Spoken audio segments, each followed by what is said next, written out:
This story began on Mount Shifeng, when the student asked if he really had to leave. Maybe it would be better for him to stay and take care of the old people.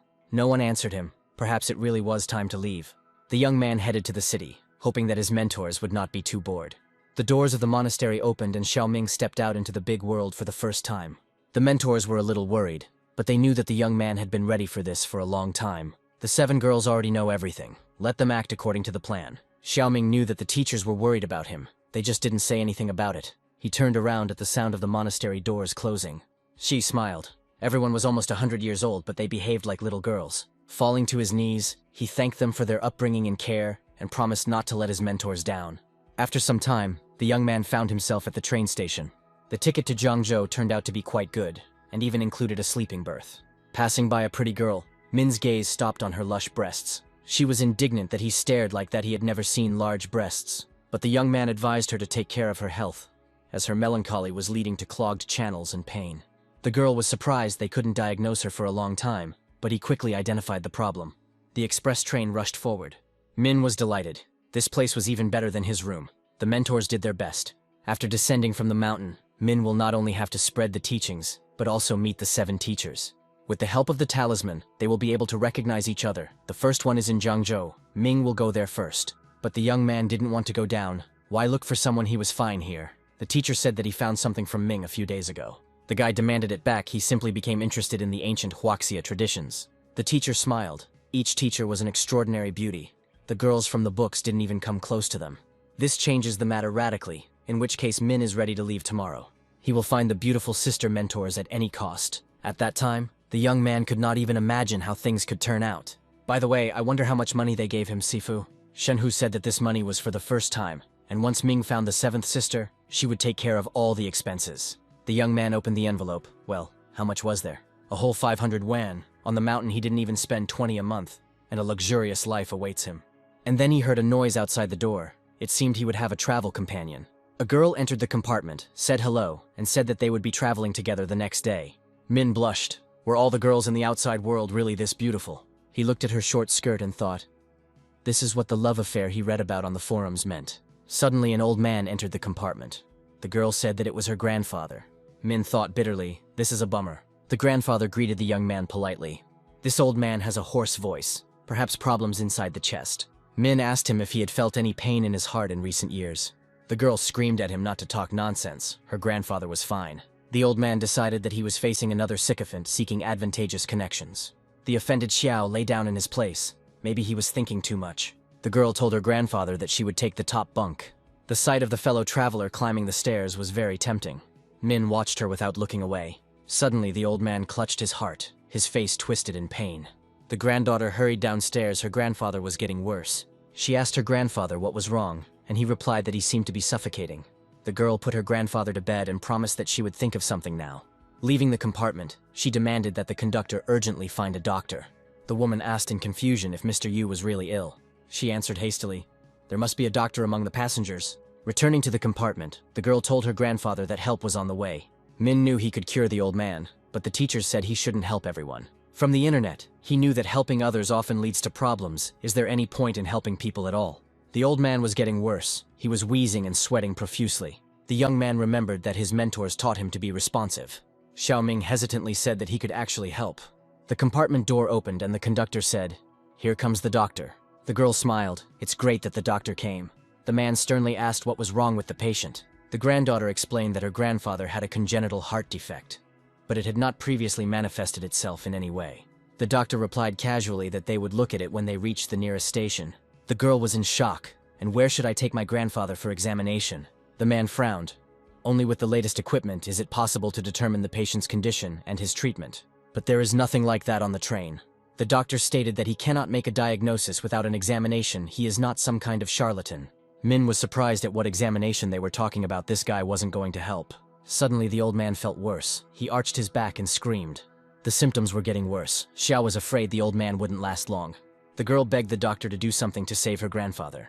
But the man apologized and said that he could not help without equipment. The conductor asked Dr. Jiang if he knew these people. The sick man seems to be the same grandfather Yu who is shaking the whole of Zhangzhou. The man raised his eyebrows in surprise, wondering if she was sure about that. The tickets have names written on them, so this is a great opportunity for Jiang to show off. He thanked the conductor, promising to reward her if he got a promotion. Returning to the compartment, the doctor apologized and said that a heart massage needed to be performed. The girl was surprised why this doctor's attitude had changed so much. Xiaoming watched the doctor and realized that he was doing something wrong. The young man shouted for the doctor to stop if he continued. The old man would not be able to bear it. It was not cardiac arrest, but ordinary exhaustion. The doctor was surprised. The old man lost consciousness. He needed to think about how to wake him up. And anyway, who is this guy that dares to question his decisions? Min said he is a follower of traditional Chinese medicine. Zhang laughed. The placebo-based treatment has its followers. Does the young man really think that an outdated method will determine a diagnosis more accurately than a doctor with 10 years of clinical experience? Xiao was indignant if he continued to massage his heart. The old man's chest would not be able to withstand the pressure. His ribs would break and pierce his heart and lungs. Zhang frowned. The guy's words were reasonable, but now he didn't know what to do. Is this old man so important that he needs to be saved? It's enough that Zhang tried. He told Lady Yu not to worry. He would try to find a way to save her grandfather. Even if the old man woke up for a short time, she would be grateful to Zhang. The girl was surprised how the doctor knew her name. Most likely the conductor told him when she called him. And this guy doesn't know her or her grandfather. Without any examinations or instruments, he was immediately able to describe the disease. Turning to Dr. Jiang, the girl stopped him. But he exclaimed, "Why doubt? The life of Lord Yu is at stake." Approaching Min, she asked if it was true that he could help her grandfather. He replied that he would try, but if he did as the doctor said, his grandfather would wake up, but would not live more than 3 days. He asked Jiang if this was true, but the doctor remained silent in response. The girl's tears welled up. Was it really impossible to save her grandfather? Xiaoming said that an acupuncture session would normalize blood flow, and the disease would not return for 3 months. Yuya's granddaughter asked the young man with hope if it was true. The doctor and the conductor were outraged and urged the girl not to believe this charlatan. But she reminded Jiang that he himself said that he could not make a diagnosis without equipment. And he became polite after the conductor told him about her and his grandfather. She turned to Xiaoming and took his hands. The girl tearfully asked him to help her grandfather. Min was surprised. This girl looks younger than 20 years old. He is older, but not so naive. She revealed her status and is not afraid to ask him for help. Charming on the outside, but with an extraordinary inner world, the mentors called such girls cuties by contrast. The young man suggested starting the procedure. The doctor and the conductor tried to warn the girl that this guy looked no more than 20 and might not cope. She asked Mina if he knew exactly what to do. He answered, "Of course. He is a master of acupuncture, and once even saved a boar giving birth." The conductor whispered to Mrs. Yu, and she herself could hear what nonsense he was talking. Jiang laughed, and this country bumpkin still wants to steal his triumph. If anything goes wrong, the Yu family will not spare this guy. While tearing his clothes, Min asked his grandfather to be patient for a little while. This method of acupuncture is quite painful. Xiaoming unrolled a cloth with special needles for therapy. The young man took large games with magnetic tips. With a slight movement, he directed them to the right points. Soon, several needles were sticking out of the patient's chest. Taking another needle, the young man said that this was the last one. This needle should start the healing process. As soon as the needle touched the right spot, the old man opened his eyes and screamed. The patient sat up in bed and began to cough, and blood gushed from his mouth. The conductor was horrified, and the girl asked the old man if everything was okay. Jiang laughed. After this, the patient would not only not be able to recover, but would also go to the grave. In response, Min made an obscene gesture at the doctor. Zhang exploded. How dare the boy be insolent to him? And then the doctor was stunned. How is this even possible? This old man came to his senses. Xiaoming explained that the blood had come out. There were no more blockages. The condition would soon improve, and he would remove the needles. The grandfather smiled and warmly thanked the young man. Turning to the others, Yu asked who it was. The conductor introduced herself and brought Dr. Jiang to treat Mr. Yu. The old man was surprised. He wanted to cure him. How did it happen then that that young man helped him? Zhang muttered that it was an accident and suggested that the gentleman go to their hospital for treatment. Yu asked Xiaoming if he needed to go to the hospital. Zhang shuddered. His grandfather was asking such questions to this boy right in front of the doctor. The young man replied that, in his opinion, this was not necessary. The old man smiled, since it wasn't necessary. Then he wouldn't go to bed. The conductor suggested that Zhang leave. There was no point in staying here any longer. The doctor frowned. Success was right under his nose, but this kid ruined everything. Min offered to help remove the needles, promising that it wouldn't hurt. Yu closed his eyes and allowed the young man to begin. He timidly opened one eye and heard that everything was already finished. Grandfather was amazed. He didn't even feel anything. How fast? He didn't even have time to blink. The guy is truly a master. Yu told his granddaughter to give the young man his business card, and upon arriving in Jiangzhou, he would take him out for a delicious meal. The girl handed Min a business card and thanked him again. She smiled. No need. His mentors taught him to be responsive, and suggested going somewhere together. he'd treat him. He heard there was a place that served good fried chicken. The girl laughed. What nonsense. Grandpa is too old for the children's menu. Unexpectedly, Jiang demanded that Ming provide him with a medical degree, threatening to call the police otherwise. If someone suffers as a result of the pseudo-doctor's practice, who will be held responsible for it? But Min advised the doctor not to wave his arms. The police would get to him too. Jiang showed the police his number and said that practicing medicine without a license is punishable by up to 10 years in prison. Suddenly the train braked sharply. All participants in the conversation swayed due to the abrupt stop. The radio announced an emergency stop and asked everyone to remain calm and not leave their seats. Police officers appeared in the corridor of the carriage and announced a scheduled inspection. Jiang was delighted. He introduced himself and said that there was a doctor in the carriage working without a license. One of the law enforcement officers asked if he was Jiang Boguang. The doctor stuttered and confirmed and asked what had happened.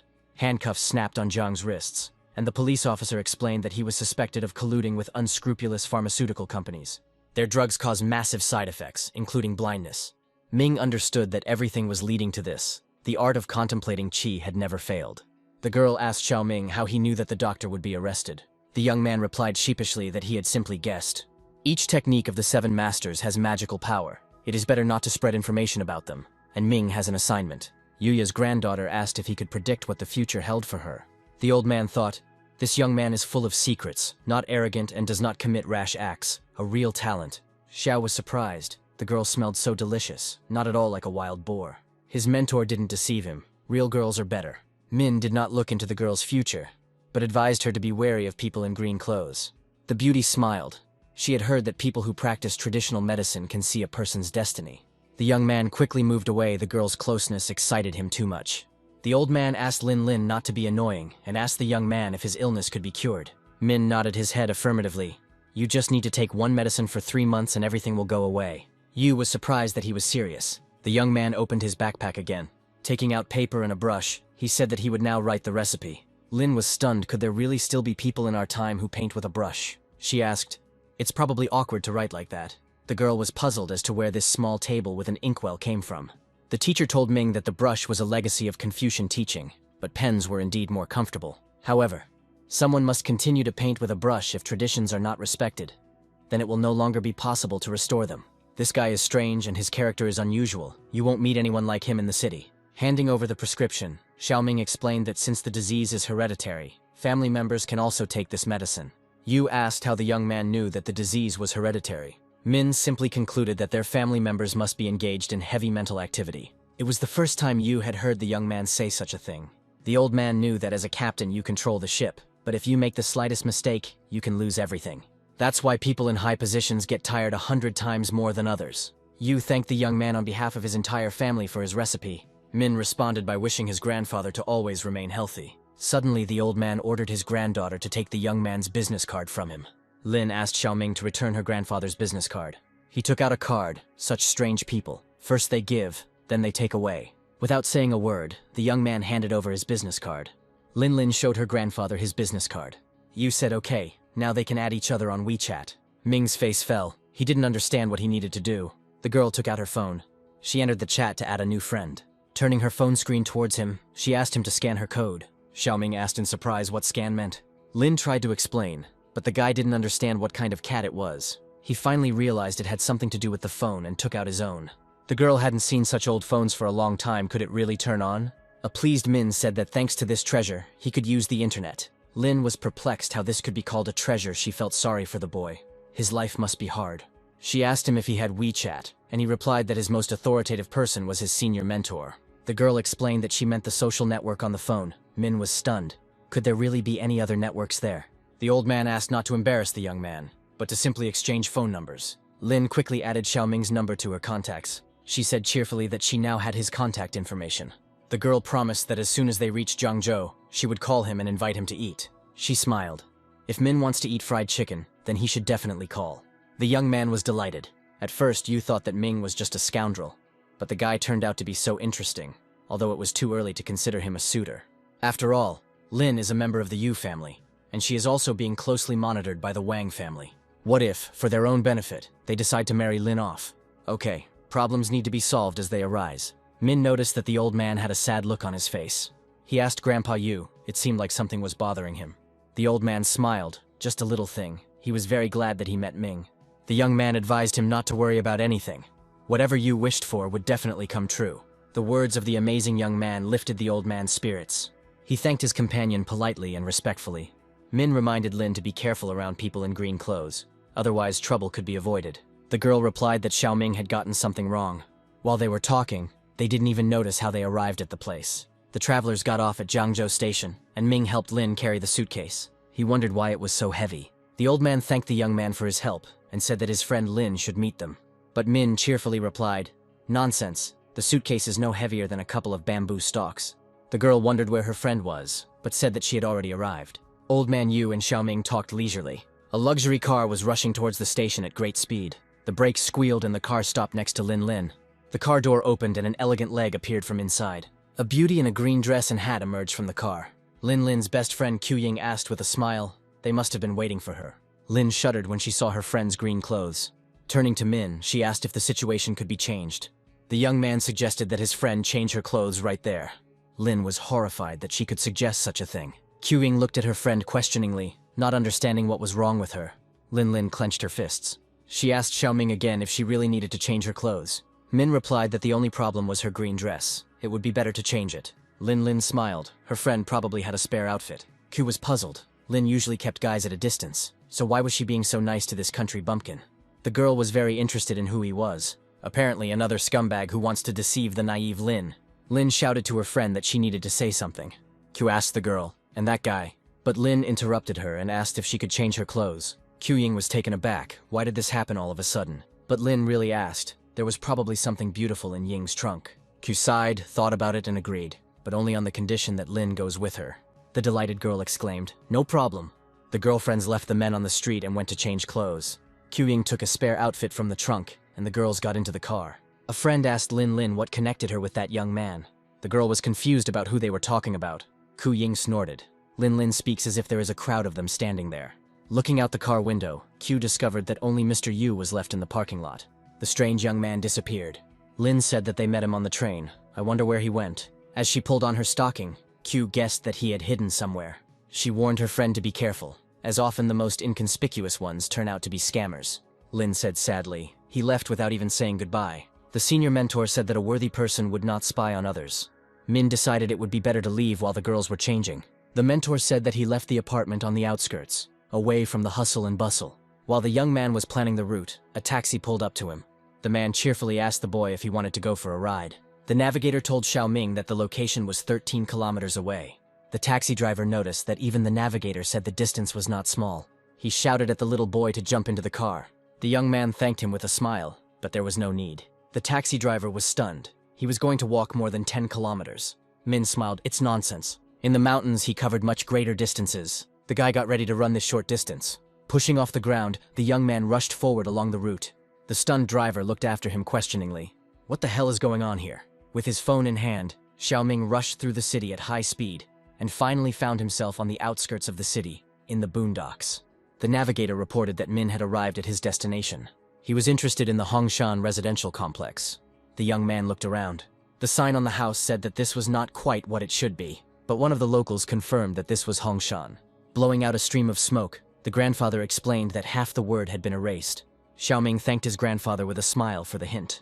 The old people decided that another young man had apparently come to the city to earn money. But from here it's 2 hours by bus to the city center. Singing cheerfully, Min entered the entrance of the house. The mentor said he found an apartment with free Wi-Fi, meters, and high-speed internet. In the mountains, the internet speed is only 200 kilobytes. To watch the film, you need to sell your soul to the devil. There is sound, but the picture does not move. Min didn't know how much 2 megabytes per second was. Finally, he saw the address that his mentor had given him. The young man smiled. It seems it is here. Xiaoming knocked loudly on the apartment door. We also need to ask what kind of counters the senior mentor was talking about. Finally, the apartment door opened. A beautiful girl with a cigarette appeared on the threshold and asked who was there. The guy was stunned. In this world, the girls are one more beautiful than the other. His gaze fell on the lush, firm breasts beneath the thin dress. Blushing, he said his name was Xiaoming and he was here about renting an apartment. The beauty smiled, noticing the boy's embarrassment. The girl answered, "Her name is Qin Yan. She is the landlord. The apartment is small. His bedroom is on the side, and he can use the living room and kitchen at any time. But he will dry his things on the terrace on Mondays, Wednesdays, and Fridays." Xiaoming was stunned by how many different women's clothes were hanging. The guy didn't even suspect that one person could have so many things. Yan asked what he was staring at. The young man muttered embarrassedly, "Oh, nothing special." He said that he would go to his room and open the door to one of the rooms. Min looked around and froze, wondering if this was really his room. When he looked at the bed, his face lengthened. It was all littered with women's underwear, stockings, and clothes. Yan calmly said that this was her room. His door was next. Muttering an apology, the guy flew into his room like a bullet. He hurriedly slammed the door behind him. Qin Yan blew out a puff of smoke and smiled. Simple, withdrawn, but not bad looking. You don't see a neat boy every day. Suddenly the door opened again and the tenant looked out. Yan looked at him questioningly. Min asked, confused, what the Wi-Fi password was. Yan named 9 numbers. The young man's cheeks flushed. The apartment's owner embarrassed him, and she looked calmly at the shy tenant. For a couple of seconds they froze, silently looking at each other. Having come to his senses, Xiaoming thanked Yan and disappeared behind the door. She smiled again. He's so cute when he's embarrassed. The girl went to the ashtray and put out her cigarette. As she walked into her room, she thought that such guys were not destined to be with her. The young man did not leave his room until late in the evening. Stretching out on the bed, he sighed with relief and considered himself settled. The girls in the city are really more beautiful than in the books. Xiaoming took out a talisman from his pocket. Suddenly he became interested in knowing about the 7th sister. What kind of person she was. He decided to use the art of divination to find out. Having settled comfortably, the guy plunged into meditation. He snorted in displeasure. All you can see is a lot of money. Apparently the 7th sister is a business person. But why doesn't he see more clearly? As soon as he strained harder, Min felt a sharp pain. It seems the masters have joined forces to hide the 7th sister's life force. But since she is a business person, she can search for information on the internet. A moment later, Min realized that most of the people there were very old. It looks like he can't use the shortcut. He'll have to come up with another way. And then Min heard his stomach rumble with discontent. The young man realized he needed to eat something. The hostess was not at home. It was a bit awkward to live with a girl. You need to be careful. Xiaoming went to the kitchen. He remembered Yan saying it was a gas stove. The guy looked up how to use it on the internet. It was his first time using the stove and he wasn't sure if it would work. He carefully turned on the burner and a fire flared up on it. Min was happy. Everything worked out for him. Taking a large pot, he filled it with water to cook dinner. Of course, he decided to cook his favorite noodles. In the mountains, the young man was a true master of cooking noodles. Finally, the cup was filled with a delicious, aromatic dinner. This is his first meal outside the mountains. He is starting a new life. There is nothing more delicious than well-cooked real noodles. The young man relaxed and enjoyed his dinner. Suddenly, he realized that it was surprisingly quiet here. You can't hear the singing of birds, the murmur of water, or the noise of the forest. It seems that in the mountains it is never as quiet as here. Xiaoming realized that he missed his old mentors. Suddenly he heard a noise near the front door. Someone opens the door with a key. Has the beautiful hostess really returned? An unfamiliar girl appeared at the threshold, practically dragging Qin Yan on her back. Seeing Ming, she gasped, "Who is he and why is he in Qin Yan's apartment?" The young man wanted to explain, but for some reason the girl started running. She shouted that Yan's behavior had nothing to do with her. Xiaoming was stunned. Did he really look like a bad person? He walked up to Yan, could put her on the bed. What a pungent smell of wine. But then the guy caught another smell. Leaning towards the girl, he made sure that he was not mistaken. It smells like someone drugged her. Who is so cruel that he drugs a girl? And the medicine they gave Qin Yan was very strong. The girl was shaking. She was crying and laughing. Turning her onto her side, Ming lightly hit her on the back and Yan vomited. There was a white tablet in the vomit. The young man showed her the medicine. It was the hallucinogen she had taken. Min was amazed at such a huge dose. Yan's eyes filled with tears, and she asked the tenant to call a doctor. Ming knew it was already too late. The huge dose had caused the kidney key to dissipate. She has a maximum of 10 minutes left to live, the girl whispered sadly. How could this be? She cried out, sobbing, that she couldn't move. But she didn't want to die. If she had known that there was poison in that glass of wine, she would have fought desperately. Why such torment? She just wants to live well. And it was always like this. My mother only needed her because of my father's money. When he died, the mother lost all interest in the girl. Ming understood that saving Yan could bring a lot of trouble. But the great master taught him that doctors are kind. He took the girl's hand and felt her pulse. The young man told her not to panic. He could save her. Qin Yan was surprised at how the boy could help her. Her pulse is still relatively clear. We just need to remove the poison and everything will be fine. After apologizing, Min lifted her dress, and the girl asked in horror what he was going to do. She hissed angrily. Men really are all the same. Meanwhile, the young man took out his bundle of tools. The most pressing task now is to remove toxins.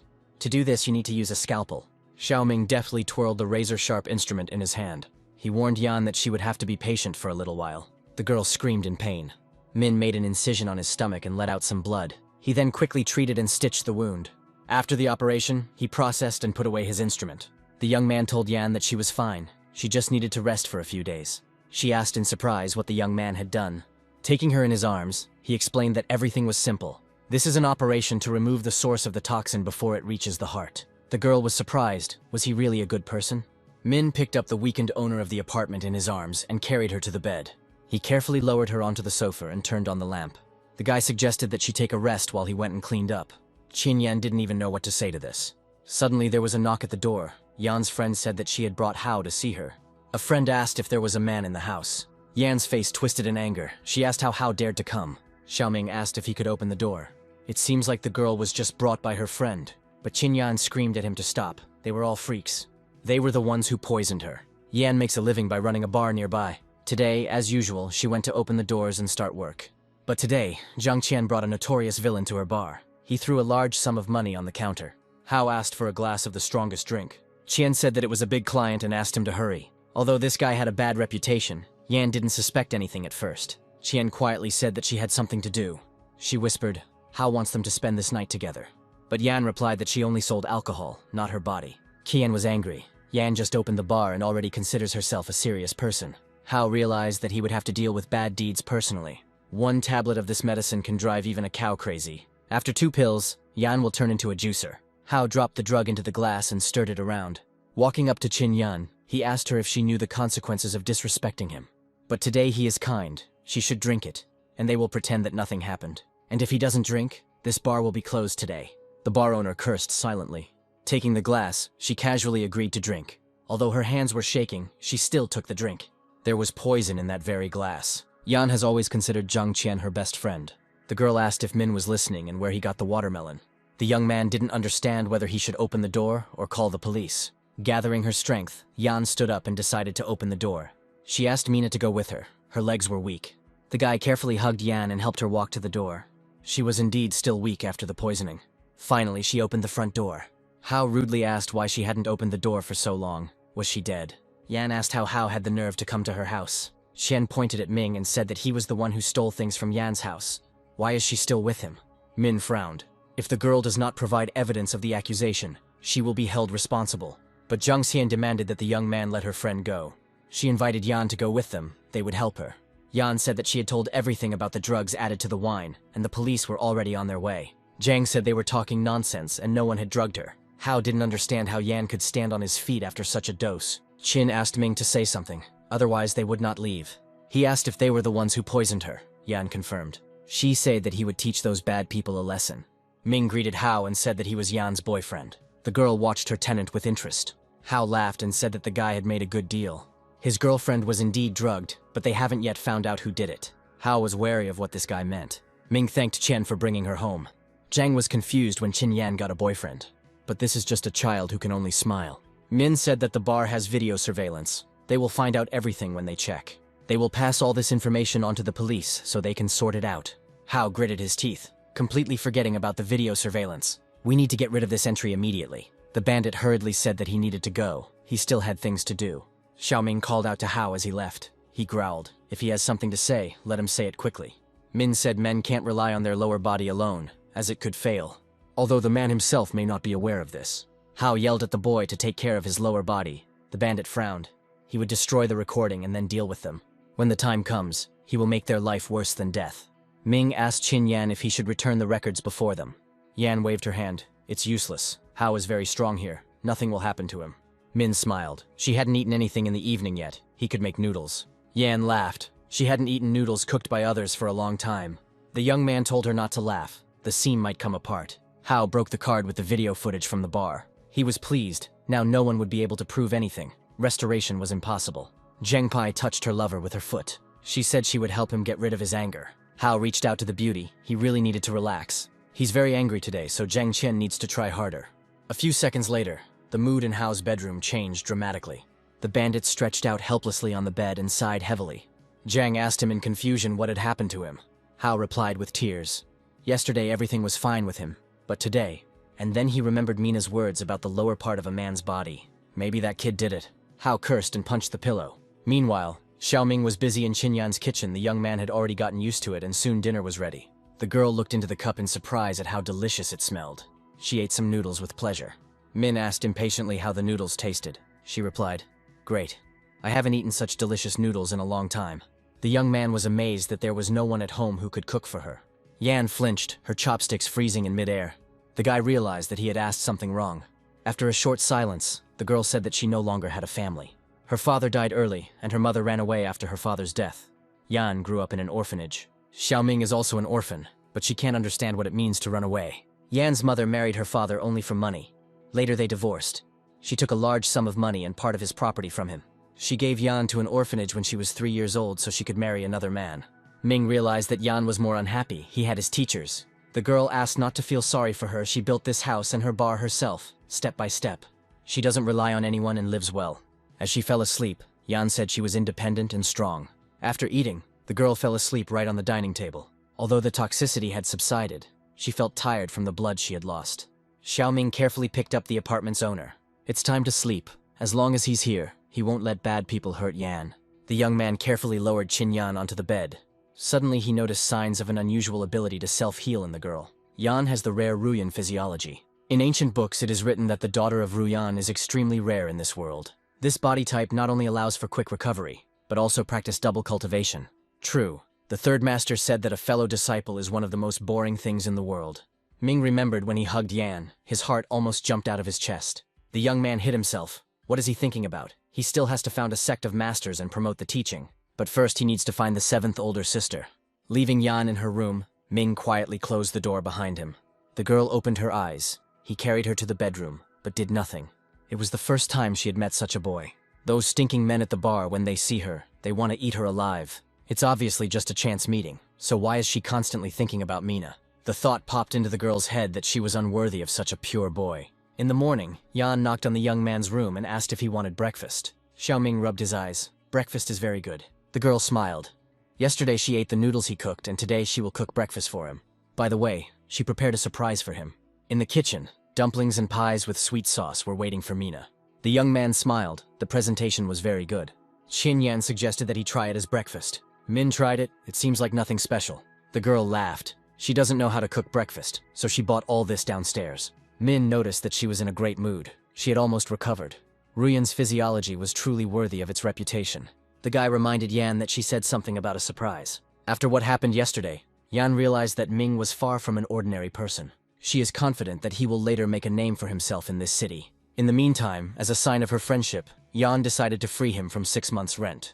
Min couldn't believe it. A whole 6 months' rent. This was a whole 1,800 yuan. He had never seen such a large sum of money. The girl said that he saved her, so why be surprised that the rent was cancelled? Suddenly there was a loud knock on the door. Hao yelled at Yan to come out with her stupid boyfriend. Ming headed for the door, telling Yan to leave Hao to him. The girl was surprised that Hao still needed it. Xiaoming smiled. He shook Hao's hand yesterday and now he is impotent. Qin Yan was stunned. Did Ming really drug Hao? Yes, but they did such outrageous things to Yan. The girl was confused. Was he really standing up for her? Xiaoming calmly opened the apartment door. Hao stood at the threshold and asked menacingly what the nasty boy had done to him. Min pretended not to understand what was being discussed. Hao grabbed the young man by the chest and growled at him not to pretend to be a fool. He couldn't get it up. He's sure it was the kid who did it. Ming removed Hao's hand and asked if he had any proof of this. After all, accusing someone is a violation of the law. Hao gritted his teeth. How to get evidence of this kind of thing? One of the guys suggested to the boss that the boy needed to be beaten up well. Then he would be more honest. The bandit laughed. And this is the thought. He will beat him until he confesses. Hao ordered his companions to beat the young man. But Ming's eyes were calm. His mentors had prepared him well. He took a fighting stance and prepared to fight. At a critical moment, what the 6th master taught him would come in handy. Suddenly Yan shouted for them to stop or she would call the police. The girl showed the phone with the number dialed. The bandits froze. No one wanted to get involved with the police. Min sighed. He wanted to test his strength, and Yan called the police. The girl told Hao that he was the one who drugged her first. Now they were even, and demanded that he leave. Hao chuckled. Did Yan really think that by opening a bar she became an important person? He swung to hit the girl. The bandit hissed. Yan will forever remain just a whore. Suddenly, Ming stood between Hao and Yan, stopping the blow. The bandit stared at the skinny young man in confusion. Unexpectedly for everyone, Xiaoming dealt a blow to the gang leader. The powerful blow sent Hao flying, kicking his legs in the air. The bandits looked at the boss with their mouths open in surprise. Hao fell to the floor with a thud, crashing into the wall. The gang members approached the young man. How dare he touch Hao? He's probably looking for death. Min calmly assessed the strength, weight, and position of each of his opponents. Having chosen a strategy, the young man stepped forward. The first hooligan was kicked in the side. The second Min punched him in the stomach.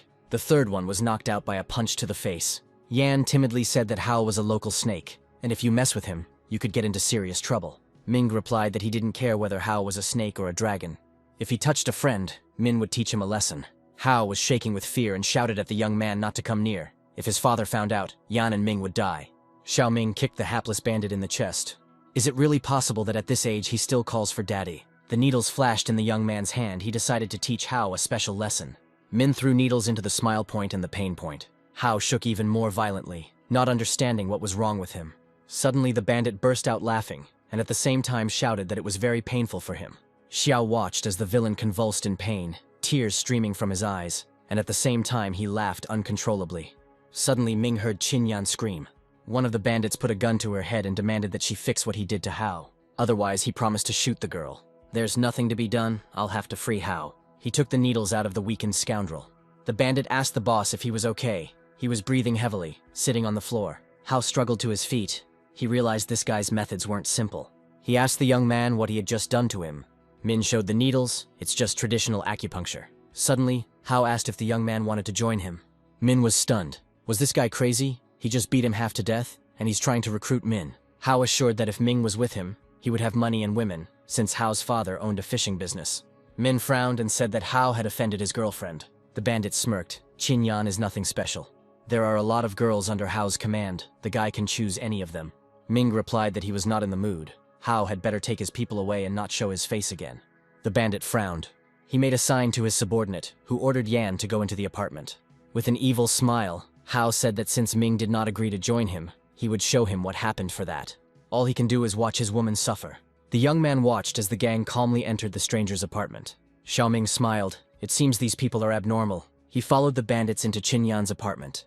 The owner of the apartment walked ahead at gunpoint. The young man clenched his fists, which meant that someone would get hurt today. Having closed the door, he quietly locked it and took out the key. Hao ordered 2 bandits to deal with Yan in front of her boyfriend. The girl watched in horror as the guys undressed with smiles. Hao warned Ming that if he took even one step, Yan would die immediately. Suddenly, the gang leader's face lengthened, and he asked why the young man was laughing. Wasn't he afraid? Min replied that there was nothing to be afraid of in the field. People were no faster than a bullet, but at such a distance that was not the case. The stunned bandit saw that the young man was no longer there. Xiaoming rushed to save Yan. The bandit with the gun didn't have time to blink before Min appeared in front of him. The bald man only managed to click the safety catch. The next second, the young man grabbed his hand and pulled it away from the girl's head. A shot rang out and Ming pushed Qin Yan aside. The bald bandit howled in pain. His hand holding the pistol was broken. The young man dealt the thug a strong blow to the stomach. Hao's subordinate fell to the floor. The next blow made him scream wildly, no longer able to rise. Xiaoming took the trembling girl aside and asked her to sit here while he sorted things out. 2 more armed bandits were already flying towards him from behind. The young man smiled and said that they were slower than the boars on the mountain. He grabbed the knife-wielding attacker by the wrist. The weapons instantly fell out of the hooligans' hands and their arms were broken. Having hit them on the throat, Min told them to close their mouths. They were screaming too loudly. A frightened Hao backed towards the door. This guy's skills clearly went beyond ordinary military training. It's time to run away and tell Dad about this monster. The gang leader frantically shook the door handle. He asked in confusion why he couldn't open it. Ming jingled the keys as Hao entered the house, and the young man locked the door. The bandit broke out in a sweat, wondering what would happen to him now. Xiao walked up to the shaking scoundrel. What's the matter? He was so cool just now, but now he's gone silent. Hao fell to his knees and banged his forehead on the floor, begging not to be killed. He said he was wrong and promised to make it up to Yan. The young man wanted these creatures to leave Qin Yan forever. Suddenly, there was a knock on the door and a male voice asked if Xiao Ming was home. Having kicked Hao just in case, Ming went to the door. Opening the door, the young man asked who they were. A young man surrounded by security asked if he was Mr. Xiao Ming. The guy confirmed that it was him. Ming was at a loss as to who this person was, whether these people were part of Hao's group. The man silently removed the snow-white leather gloves from his hands. Extending his hand to the young man, he introduced himself. His name was Yu Chuan Ming, and he thanked Ming for saving his father on the train. The guy was confused. What kind of father? The trembling Hao knelt down and timidly asked the second young master of the Yu family why he was here. Min turned to the bandit in surprise. Young Yu replied to Hao that he was not talking to him. The bandit was at a loss to guess who this child was, that young Yu had come to him personally. The guest asked if it was convenient for Min to talk now. or he needs help in resolving some issues. There was a whole army of guards standing behind the young gentleman. Hao was shocked. If young Yu found out, his family would be completely destroyed. And then Min realized that the man was apparently a member of grandfather Yu's family from the train. He asked with a smile if his grandfather was okay, and if he was taking his medication on time. Young Yu and Ming shook hands warmly. The guest replied that the father is in excellent condition. The doctors say it is a miracle. Hao was stunned. Could this guy even save Mr. Yu? The guest nodded his head, and two broad-shouldered guards stepped forward. The man said it was a small tribute to Min from his family. In front of Min there would be a suitcase with money and a gold phone. He opened his mouth in surprise, and Yan even staggered. She didn't understand whether Xiaoming was some kind of big shot. In the morning, she announced that she would waive the rent of 1,800 yuan. Apparently he was so surprised just to make her happy. But why does he want to make Yan happy? Is it possible that he is interested in her? Min looked at the gifts, a lot of money and a gold mobile phone. If he took this to the mountains, the mentor's eyes would probably pop out of their heads. Master Cho said there were two things at the foot of the mountain that were best left alone: easy money and women. But these are the two things that men want most. The sixth master hit Ming, asking if he doubted what the master had taught him. The young man burst into tears from pain. The sixth master was so serious. Chao was confused. It seems he hit too hard. The master smiled. He cared about the well-being of the young man. He must remember, these two things can harm the most. Xiaoming bowed politely and thanked the guest. He said that he himself decided to help his grandfather, so he cannot accept all this. Chuanming was surprised. The young man really didn't accept it, just as Lin Lin said. He remembered his recent conversation with his niece. She then said that if this young man wanted something from the family, he would not have left secretly. But then young Yu doubted the girl's rightness. Chuanming had already found out where this guy lived and decided to be polite. Lin Lin asked her uncle to stay a little longer. She gave him a box and asked him to give Mina from her. Yu bowed to the youth and said that he would not force him to accept the gifts. He shook his head and the guards closed the suitcases. Hao was stunned. There was at least a 7-figure sum in this suitcase, and this guy refused. Young Yu clapped his hands softly. He ordered another guard to bring the box. Min stopped the guest. There is no point in giving him any more gifts. Handing over the box, Yu said that Lin Lin had asked him to give this to him. Min remembered Grandpa Yu's pretty granddaughter.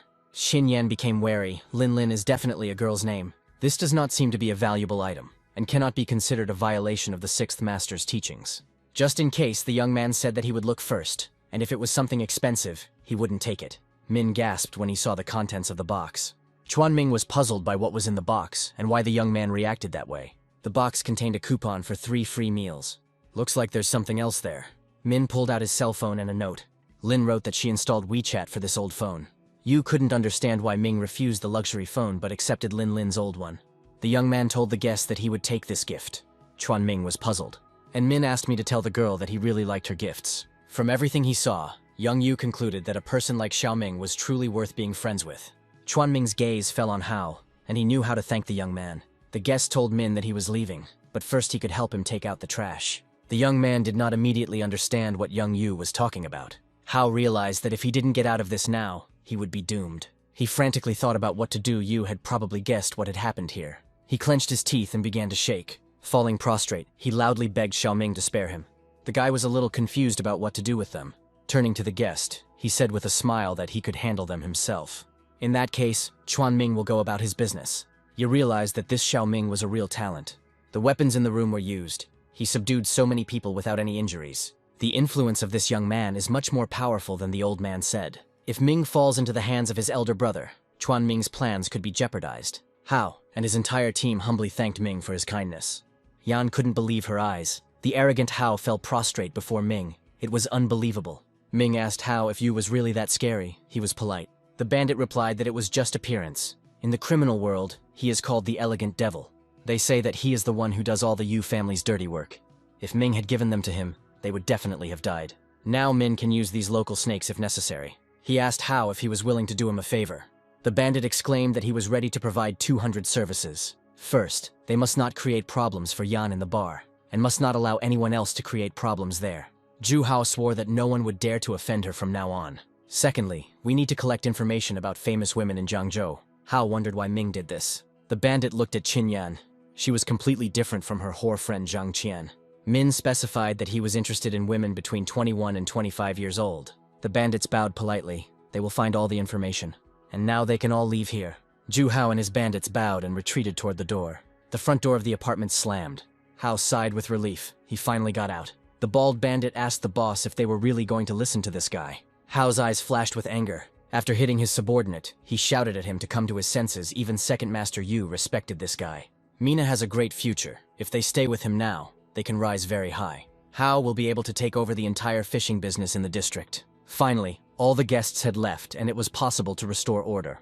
Min armed himself with a brush and cleaned the apartment after the fight. He hummed a song, and Yan sat silently on the sofa and thought. Min is looking for young people, and she is already 26, of course. He would not fall in love with an old woman like her. The young man was pleased they would help him find his elder seventh sister. According to the senior master, she is several years older than Ming. Su Ming smiled. He really is a genius. Yan was sure that it would be difficult for her to find a person like Ming. But if he really becomes Yan's boyfriend, everything will change. Then she won't have to worry about the future anymore. She no longer wanted to be a helpless victim to be oppressed. Evening fell upon the city. Xiaoming finished cleaning and went to take a shower. Coming out of the bathroom, he said loudly that he had finished washing himself. Yan, looking out of the room, smiled. Now she will go too. Ming picked up the phone, wondering if Zhu Hao had found the information. Yes, there were messages from Hao. This WeChat is really a convenient thing. The young man heard the bathroom door slam. The water began to flow, and a subtle aroma spread throughout the apartment. Suddenly Min realized that he was under the same roof with a girl for the first time, and that this girl was taking a bath. The guy tried to calm down, but then he heard Yan calling him.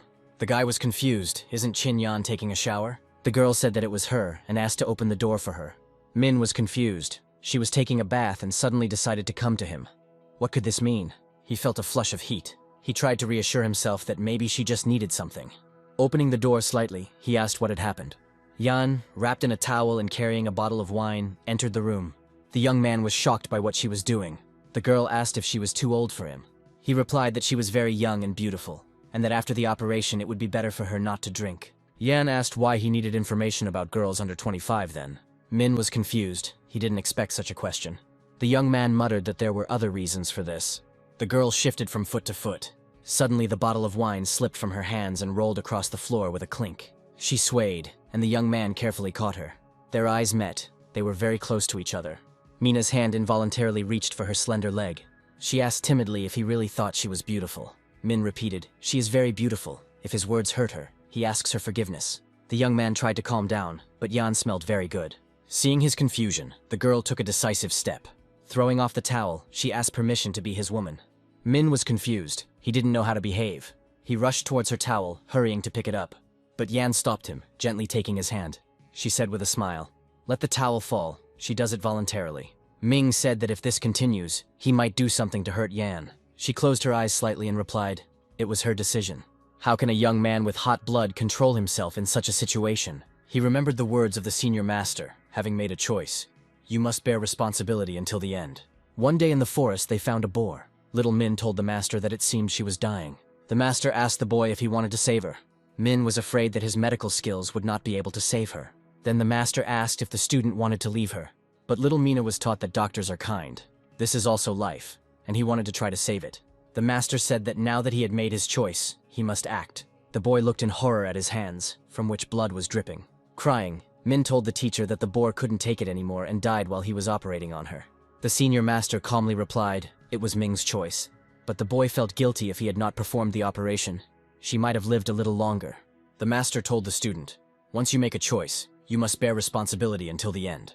There will be more to the future than this painful choice. It is the doctor's choice. The master's words about responsibility surfaced in Ming's memory. Using a helpless woman like Yan is not the choice Ming wants. She probably made this decision because she saw the attitude of today's guests towards him. It would be shameless to take advantage of such a situation. Xiaoming silently picked up the girl's towel from the floor, and she couldn't understand why the young man hadn't touched her yet. It was so strange. Yan was even more surprised when the young man wrapped her in a towel. He said that she needs to respect herself. They are friends.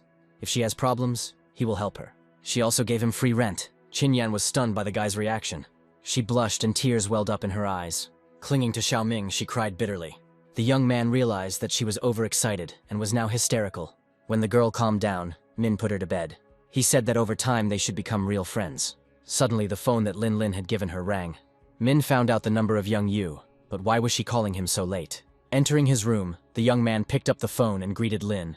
She asked if her old phone was still usable, and Min replied that it was fine. Yu smiled.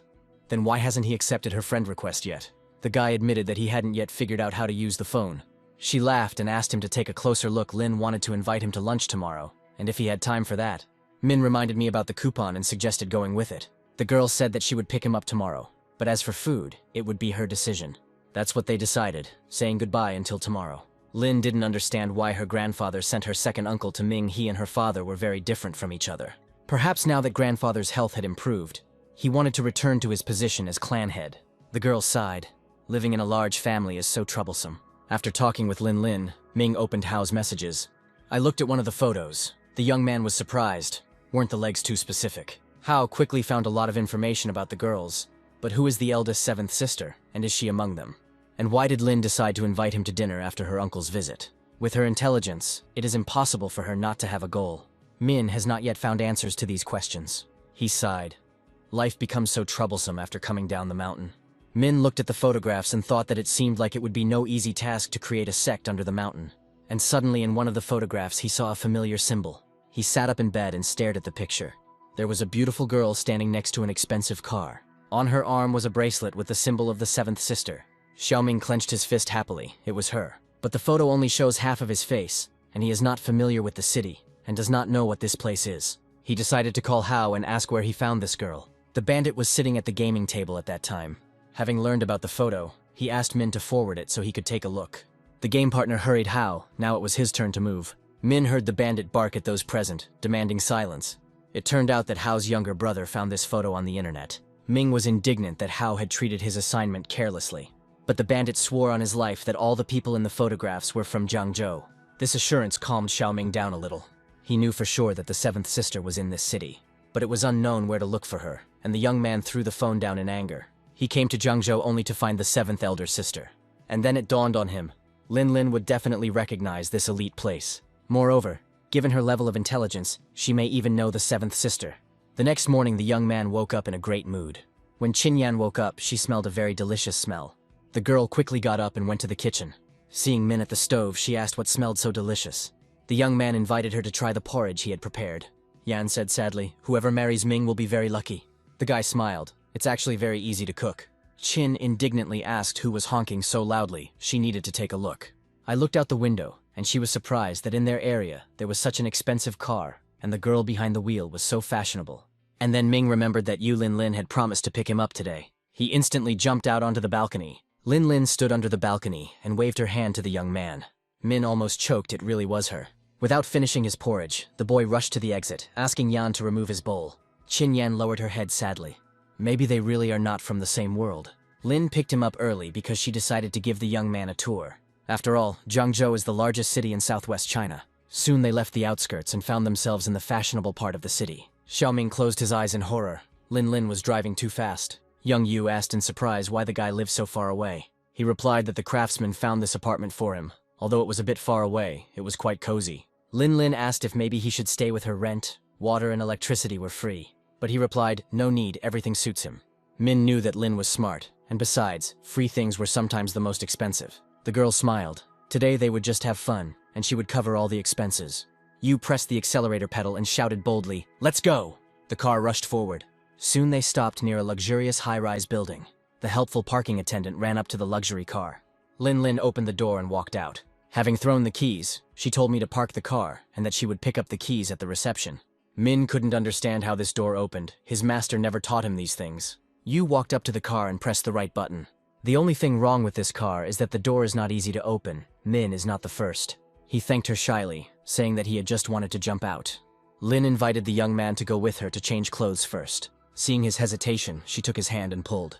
When she entered the shopping center, the girl asked what brand Mina liked, Prada, Armani, or some other. The young man couldn't understand what Lin had just said, but Min was sure his things looked pretty good on him. Lin realized that the guy didn't have a clear idea of his own appearance. She pulled him by the hand towards the men's clothing stores. Lin asked to let her choose clothes for him today. Xiaoming felt extremely awkward.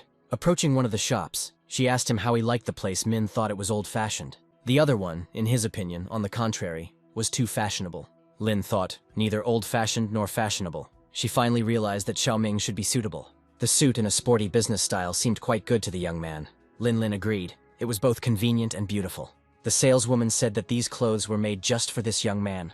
In fact, she was irritated by this guy, who looked like a real beggar. He tries things on for so long. and in the end he doesn't buy anything. Xiaoming asked how much this suit cost. It turned out that the complete set costs almost 8,000 yuan. Despite her irritation, the saleswoman smiled sweetly. The young man quietly repeated the amount. He was shocked they hadn't spent that amount of money on everyone in a year. Lin told the saleswoman that she would pay. The woman invited Lin to go to the checkout. It was the first time she had seen a girl paying for a man. The cashier scanned the code, and the system reported that the payment was successful. Yu asked for the purchase to be packaged. Min was trying to figure out how it works. Just scanned and payment went through immediately.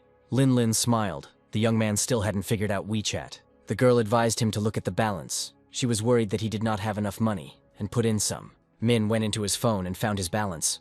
At first he thought he was mistaken, but when he realized it, his eyes almost popped out of his head in surprise. He has 100,000 yuan on his balance, but this is a huge amount. He asked if it was money or just numbers. The girl laughed. Of course it was real money. She had just paid for his clothes using her phone. He handed her the phone, asking her to take it back. He did not accept unfair wealth. Lin was indignant. This wealth was acquired honestly. Besides, it was gratitude for the fact that he saved her life.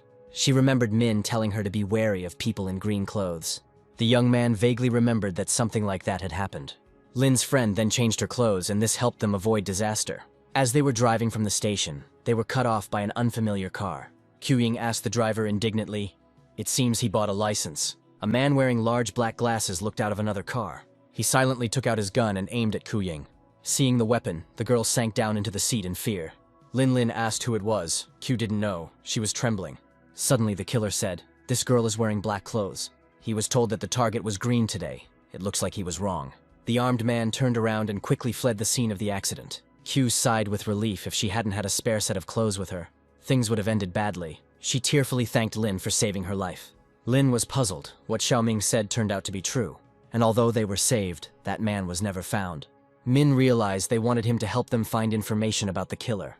Lin confirmed that if they didn't find out who was behind this, Ying and she herself might be in danger. The young man agreed to try to help. Xiaoming joined his fingers and fell into meditation. Lin looked at him with bated breath, wondering if he really knew the art of fortune-telling, one of the Chinese secret arts. Soon Min opened his eyes and said that he understood everything. This matter has nothing to do with Lin. If her family interferes, the consequences and outcome will be even worse. The girl was upset. Is there really no solution? She really wants to help her best friend. But Xiao replied that he could not help in any other way. Young Yu decided that she had to pay a high price, because knowledge does not come cheap. In the meantime, she gently took the young man's arm. Min suggested not to talk about it anymore, especially since it was time for them to go to lunch. The boy saw that Qiuying had another side that Lin didn't know about. The young man thought that the fate of a city person can be very difficult. Lin took the young man to a popular but expensive restaurant. Smartly dressed waitresses greeted the guests politely. Min was shocked. This place looks very expensive. Today Lin was treating me, so she asked me to just go with her. Otherwise she would be offended. Xiao laughed. Well, if she insisted so much, he would enjoy the joy. After looking at the menu, Lin said that they would order one serving of each of these dishes. The waitress wondered if the two of them could eat that much. Min exclaimed that he could eat everything. The young man remembered how he once ate half a boar in the mountains. Lin confirmed her order and the waitress bowed respectfully.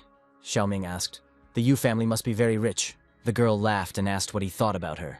Min thought, they must have 2 million. Lin laughed even louder. The young man was puzzled. So how much money did she have? The girl said that Min saved their entire family. His medicine is very effective. Therefore, the Yu family will fulfill any 3 requests of Ming as a thank you. Xiaoming thanked Lin and her family, and she thought with a smile, these 3 requests don't come for free. One way or another, Min will still remember her over time. At this time, a rich couple entered the same restaurant. It was the youngest daughter of the Wang family with her boyfriend. Turning her head from side to side, the girl saw Yu Lin, who was engaged to her 3rd brother. But why is she having lunch with another man? Is she really that brave? The girl decided that this was a clear insult to her family. The companion asked his dear princess what had happened. She replied that someone had neglected her family and they needed to be dealt with. After kicking the door open, Wang Zhang asked Lin when she became so bold. Lin and Xiaoming looked questioningly at the people who entered. Zhang exclaimed, "Lin is going to marry her brother, and she is brazenly flirting with guys. What a misfortune that the capricious youngest princess Wang Jiang came here." The Wang family controls key supplies for the Yu family, and conflict with them is unacceptable. And Xiaoming is here too. Oh, how inopportune this all is. Lin smiled and replied that this young man was just her friend, and had nothing to do with the Wang family. Ming realized that this Wang family was not a small one, otherwise Lin would not have smiled in response to the insult. But Jiang insisted that dining with another man reflected poorly on her older brother. Looking at Ming, the younger Wang noticed that he was also such a skinny guy. Lin frowned. Jiang seemed to think that everyone like her was just using friends. Xiaoming was puzzled by how friends could be used. Enraged, Wang shouted, "Let this guy get out of here right now." Min didn't understand why he had to leave, but he suddenly felt a little unhappy. Lin replied harshly that there was no need to tell her friend what to do. But Wang shouted, "Her elder brother is interested in Lin. This is a strong enough argument." Yu stubbornly replied that she did not agree with this. Or Jiang means that her family is engaged in arranged marriages. Young Wang chuckled, since Lin dared to contradict her. Her friend would be looking for his teeth on the ground today. Jiang glanced meaningfully at her companion. He grinned, flexing his fists he could hold such a small boy in one hand. Grabbing Min by the shirt, he shouted at the little boy to get up. Unexpectedly, Xiaoming quickly hit the big guy. Flying to the side, he exclaimed that it hurt him, what the boy had done. Min replied that he slapped the thug. The big guy swung his fist at the young man and growled, wondering if the kid really thought he could use sneak attacks. The monastery student stopped the blow by grabbing the boy's wrist. The younger Wang's boyfriend froze in place, unable to move. He clenched his teeth. What kind of situation is this? He can't move. Does the baby really have such a strong grip? Min said, "Strong on the outside, weak on the inside. The guy has a deficiency of kidney yin energy." The big guy roared. What nonsense the kid was talking about. Xiao lightly slapped the enraged thug across the face. The impact sent Wang Jiang's satellite flying several meters away. The guy gasped and fell loudly onto the restaurant floor. Turning to Wang, Xiao explained what yin deficiency in the kidneys meant. Because the tip of the barrel has been used too often, the rigidity is not right. If you touch it, it will break. Van was surprised. This was really true, especially in the last few days. The guy shouted at the princess not to listen to nonsense. He was just tired. Judging by the pulse, the guy shot about 2 hours ago, and if it wasn't Wang who pulled the trigger, then it's worth checking his WeChat. Jiang asked Ming if he was sure about this. The young man smiled. Let him look at the phone and find out everything. Turning to the guy, Wang Jiang asked for his phone number. He exclaimed that he couldn't give her the phone number and ran away. Young Wang, grabbing a knife, rushed after him, demanding that he give her his phone number. Lin laughed. Xiaoming is so interesting. He replied that the couple they had just seen were just very funny. The waitress asked if it was time to serve the food. Yu Lin gave permission to apply. Soon the entire table was covered with plates of various delicacies. Min was stunned by the aroma. He had never tasted such dishes. Lin noticed that what had just happened was her business, and there was no need for Min to interfere. The young man was surprised, but Lin was his friend. The master said that if a friend is in trouble, you must stand up for him, even at the risk of losing your life. Xiaoming enjoyed the delicious food like a child. He was Lin's first friend who dared to defy the Wang family for her sake. The young man asked what kind of pork leg it was and why it was so tasty. Lin smiled. 10 kilograms of fish meat were used for this leg. Min was amazed at how fish meat could be turned into a leg. The girl was overcome with curiosity as to whether Chinese doctors could really determine so many things from the pulse. Min replied, "Of course, it's actually very simple." Lin asked Xiao to teach her this. He agreed that after 10 years of training she would be almost as good as he was. Lin's face lengthened. 10 years. But he said it was very simple. The disadvantage of martial arts is that they require a lot of practice, and it is impossible to get results quickly. The girl lowered her head. Then she would better not study. Xiaoming remembered that he wanted to ask Lin for a favor. She was glad to help the strange young man and asked what was the matter. Showing a photo on his phone, he asked Lin if she knew where it was. The girl replied, "It looks like this is the ground floor of the HSL company building. This is the headquarters of the most famous cosmetics company in Jiangzhou." Min asked hopefully if she knew the girl in the photo. Of course Lin knows her, but why are Min looking for her? What could they have in common? The young man replied that she was his 7th older sister. Lin was stunned. The famous executive director of HSL company is his older sister. Xiaoming was delighted. The position sounded very impressive. Can Lin take him with her to find the 7th sister? They partnered with HSL through Lin's father, but she's willing to give it a try. After finishing lunch, they rushed to the HSL head office building. The young man asked if Lin knew anything about his older sister. The girl was surprised. She was his sister. Didn't he know her better? Min replied, "She came down from the mountain when he was very little. He doesn't even know her name, but he must find her." It seems that the mountain mentioned by Ming is a real place of crouching tigers and hidden dragons. Lin said his sister's name is Ji Han Shuang. She is a famous and talented girl. Handling everything from selecting products for development to advertising and marketing, Ji is an all-round genius. Thanks to her, in just 2 years, HSL entered the top 20 largest companies in Jiangzhou. Min was amazed. The 7th elder sister is so wonderful. And most importantly, she is only 23 years old. She took over the company at 21. Lin added enthusiastically that Ji is her idol. She also wants to be a woman like her. Min was sure that Lin could do it. She was very smart. The girl sighed. Perhaps this would have been possible if she had not been born into the Yu family. Lin Lin said that they were already approaching that building. Soon Yu's car stopped. The young man glanced around the huge office building. Lin Lin smiled. This is the headquarters of the HSL company. Xiaoming suggested that we go there quickly. Seventh elder sister works in such a place, it's really amazing. Lin tried to stop the young man. It was unlikely that they would just let a random person in. The guards asked Min to show his employee ID. The young man was confused. What kind of employee ID could he have? He doesn't have such a document. The security guard explained that on closed days, only company employees could enter the building. The young man asked to connect him with his older sister. Her name is Ji Hanshuang. The boys asked him again what his sister's name was. They thought it was funny that their executive director was some ragamuffin's sister. Xiaoming was offended. Why didn't they believe him? Let them ask his sister to come down. Everything would become clear at once. But the guards advised the boy not to create problems and to leave quickly. The head of security hurried to report the young man to CEO Zhang. He called and the CEO asked what happened. The man reported that a young man was asking about Ji. After listening, Zhang ordered that the guy be simply driven away. Zhang Ji was in love with Ji Hanshuang and could not stand competition. He ordered that everything related to Madame Ji be reported. The head of security said that he would do everything as Zhang ordered. He worked his way up the ranks, hoping to become head of security. Zhang Ji entered HSL only because of Ji Hanshuang. He had long had his sights set on this amazingly beautiful and talented girl. Touching Ji's photo with his lips, Zhang whispered that she would belong only to him. Xiaoming said that since they didn't believe him, he would wait for his sister here. The guards shrugged their shoulders. If he wants to wait, let him stand. But the head of security yelled at the kid to leave. He didn't want poor people near HSL. It was ruining the company's image. The guards were puzzled as to what had happened to their boss. The head of security was in a hurry to carry out the CEO's order. Min asked the head of security if he was going to bite people like a mad dog. The enraged boss hit the young man, asking how he dared to be insolent to him. Min was silent, but his face flushed. The head of security warned that if the young man did not leave, he would hit him again. Lin Lin asked the head of security why he was beating people. Xiaoming told Miss Yu to just watch. The young man asked to note that it was the guards who made the first move. Xiaoming's expression, his smile, for some reason frightened Yu. He grabbed the chief of security and easily lifted him off the ground. Min could contain his anger, but so many insults made him angry. The boss shouted at his subordinates to beat the young man. The broad-shouldered guards were perplexed as to how things had come to this. But outsiders couldn't bully security staff. The head guard said that if the kid hit him, the guys would have to beat the crap out of him. At that very second, the head of security received a blow to the face. Min had never heard such a strange request before, but he decided to grant it. He's going to beat the crap out of the head of security right now. With astonishing speed, Min literally crushed the man. The remaining guards immediately rushed at the young man. He heard a whole crowd approaching him from behind. Xiao punched the fastest guard in the face. Anyone who came within reach was hit. A skinny boy was beating up strong, broad-shouldered fighters. Ming's fists flashed so fast that they were barely visible. The strong guards fell one after another from the blows. The sixth master taught him to hit in the face and curse his family. Lin Lin was delighted. This guy even looks for the best excuse to fight. There seems to be something about this skinny guy. After thinking about it, Lin realized that it had a wild nature that city dwellers didn't have.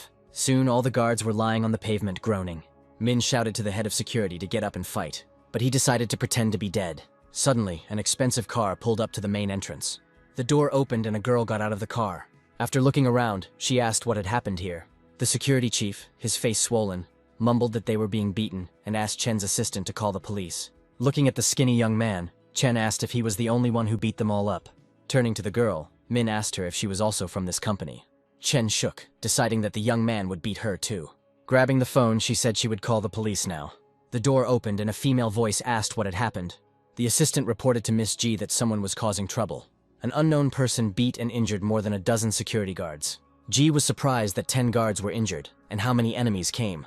Assistant Chen reported that it was only one young man. Lin Lin exclaimed. It was Ji Hanshuang who had arrived. Approaching the girl, Min asked if she was the 7th older sister. Ji Hanshuang looked at the guy carefully. Assistant Ji looked at the skinny, ragged man with bewilderment. What a strange development. How can such a younger brother be the executive director? Ji asked him if he had any proof that she was his older sister.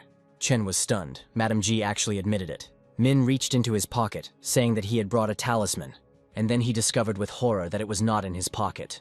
Could it be that he lost it during the battle now? Ji said she had a younger brother, but if the boy couldn't prove it was him, she would call the police. Besides, if he kidnapped her younger brother, it would be better to let him go. Ming's face fell. How could he kidnap himself? But then Lin Lin ran up and threw the talisman to Ming, and it fell out of his pocket in the car. The young man thanked Lin and showed a sign to Ji Hanshuang. Holding out a sign, he invited the seventh sister to look. Ji's eyes gleamed. It was the sign of their monastery. Chen asked the lady whether she should call the police, and she replied that there was no need. She wants to discuss something with the young man on the top floor. No one should disturb them. Chen was shocked. She had been working with Ji for 3 years, but even she had never been there. Could this man really be the lady's younger brother? Ji told Ming to follow her. The assistant asked what about the beaten security guards. Ji Hanshuang ordered that they all be fired. Chet obediently agreed. The guards were horrified. Lin Lin was surprised. Ji never acts impulsively. But today, because of Xiao Ming, she fired more than 10 people. It seems that Xiao Ming's sect is real, and his relationship with his older sister is much closer than he described. It looks like he is going to get all the blessings of heaven. The head of security reported to the CEO that Ji had fired him. He told Mr. Zhang that something important had happened. Zhang Zhe couldn't believe that Ji took that strange guy into her personal office. Frowning, the CEO told the head of security to wait for his instructions. Zhang threw his phone on the floor in anger. For a year he had never managed to get into Ji's personal account, and some kid had just been let in. Slamming his fist on the table, Zhang growled, "We must definitely find out who this person is." Min and his elder 7th sister went up to the 46th floor. The doors swung open, and they found themselves in a luxurious apartment. Ji's personal quarters were more like a Garden of Eden. She said that we can talk calmly here. This floor is Ji's personal space, and no one will disturb her here. Min exclaimed, "This house is like a garden." She asked the young man if he drank coffee, bitter or sweet. Xie replied, "A little sweet." He never actually drank coffee, but the master said it could be used as a medicine. Ji suggested adding more sugar to him. He thanked his elder sister Ji for the coffee. Min was curious about what this drink tasted like. Everyone around was drinking it. Taking a sip, he winced bitterly. What would it be without sugar? The girl asked Mina if the days on the mountain must be hard. He replied that it was not difficult at all. He was accompanied by 7 masters, and he was very happy. Ji playfully asked if that was true. She hugged the young man and pulled his t-shirt off his shoulder. Ming's face flushed, and he exclaimed, "What is the elder sister doing?" Running her hand over his shoulder, the girl replied that the talisman was not enough. She remembered very well how she rocked her little brother in the cradle. He has a figure 8-shaped birthmark on his shoulder, which means he is one of them. Ming was confused as to why Ji was taking off someone else's clothes at their first meeting. The girl, seeing the sign on Mina's shoulder, was very happy. Ji hugged him. It was indeed Xiao Ming. They hadn't seen each other for a long time. She finally waited for him. The young man was surprised that the 7th elder sister was really waiting for him. He looked at her questioningly. It's strange. The masters clearly hid the sister's aura, and now she says that she was waiting for him. Min recalled his futile attempts to find her. Ji asked, "So the younger brother still doesn't know anything?" She suggested that he simply put his hand on her pulse and everything would become clear. Apparently there is something hidden in the pulsation of the 7th elder sister. They settled comfortably at the table, and Ming took Ji's hand. He immediately understood everything. His older sister was seriously ill. The guy asked how this was possible and whether the masters knew about it. Yes, they know about her absolutely cold body. The great master said that Xiao Ming can solve this problem. A cold constitution is one of the most difficult celestial defects described in ancient texts. Ming was stunned. If the master couldn't help Ji, then how could he do anything? Ji asked her younger brother if he also found it difficult. There are diseases that are extremely difficult to cure. A cold body is one of them. The master gave Ji some medicine but did not tell her how to eradicate her physical defects. She asked Ming if he knew a way. He replied that he knew, but Ji smiled. His brother didn't have to be shy. Min asked if the 7th elder sister had anyone. Not yet. In her youth she followed the masters, then studied, then went into business. There was no time for personal matters. But the only method of healing is the practice of joint improvement with the owner of Yang positive energy. Ji was shocked. Need to practice joint improvement. Min confirmed that this practice is not limited to gender. The main thing is to exchange life force. The girl asked. But this means that at the very least we need to kiss. Min said. And not only that, half an hour each time twice a day for half a year to be completely cured. Even someone as influential as Ji's heart trembled when she heard something like that. She said 6 months is too long. Is there a way to reduce the time? Min almost choked on his coffee. Ji asked what was wrong. The young man replied that everything was fine. Indeed, there was such a way. A closer contact is needed. To merge energies, it is necessary to achieve mutual complementarity and balance of yang and yin. Master told Ji that she only had a year left to live. She didn't have time. Ming knew that with such a disease one does not live to adulthood. The masters tried hard to ensure that Ji lived to this age. Sister suggested that Xiao Ming take a rest. She would ask someone to find a suitable person. When her health improves, she will give him the things the master gave her for safekeeping. Ming suggested that he first cure Ji's illness and see if she was ready for it. The girl asked if she had a choice. Xiao Ming said he knew someone with a suitable body. Ji happily asked if he would help. She could offer a high price for his help. Min replied, There is no need to spend money, but it is a girl. Han Shuang sighed with relief, then she would be able to maintain her virginity. Min didn't expect that the seventh sister would turn out to be a completely traditional person. Ji frowned. Chastity is a responsibility to the future. Besides, it has its own boundaries. She will never use her body for profit. The young man smiled. Of course, his older sisters are all good. He suggested that Ji leave his phone number or add him to WeChat for further communication. It seems the younger brother quickly adapted to life at the foot of the mountain. Xiao quickly found his sister online and sent her a friend request. Judging from Ji Han Shuang's page, she is indeed a real workaholic. The young man promised to talk to the girl and inform Ji of the result. The sister asked Min, and he was not interested. Why the masters asked him to come to her. He wondered if it was for treating the disease. Not exactly. Ji is responsible for passing on the mission from their Seven Saints sect to Ming. The mission of the Seven Saints sect belongs to Xiao Ming. The guy looked at Ji in surprise. What mission was she talking about? Their sect is called the Seven Saints sect, because all seven masters are supreme geniuses in various fields. Ming's teachers are the Holy Physician, the Diviner, the Alchemist, the Warrior, the Holy Hexagram, and the Holy Tao. They gathered together and founded the now dilapidated Seven Saints sect. Min asked the seventh elder sister to announce the task from the masters. She nodded her head and told Min to listen carefully. The girl's bracelet lit up, and a package with a task appeared from it. If he accepts a direct disciple within 3 months, the elder sister will give him the treasure of the Seven Saints. The young man thought, it is not easy to accept a student. He knows few people. This is a test for him. If he can't find one disciple, then what can we say about creating a sect? The guy promised the masters that he would work hard. Ji asked if Min wanted to join their company, as he didn't have a job yet. However, he will have to go through the interview himself.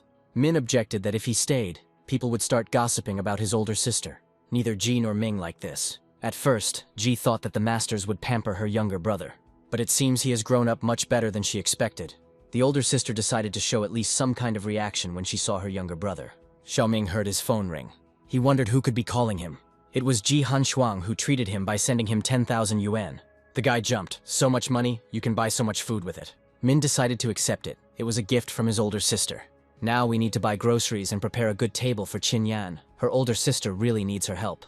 Going outside, Min noticed that it was already evening. Lin had probably already left. I'll have to go for a run myself. The young man took out his phone. Suddenly he heard Lin's voice behind him. She asked why he had such a surprised face. Didn't he want her to wait for him here? The guy was surprised that she had been waiting for him all this time. The girl winked cheerfully. Perhaps she had been transported to this very moment in time. Xiao Ming blushed. She had been here since noon. But this is so uncharacteristic of the rich and arrogant granddaughter Yu. She said sheepishly that she was worried because Min didn't know how to get home. The guy thanked her. She probably hadn't eaten. He was ready to treat her. Yu went to the car and asked what Mi would like to eat. The delighted young man took out a free coupon. Of course it was. Lin sighed.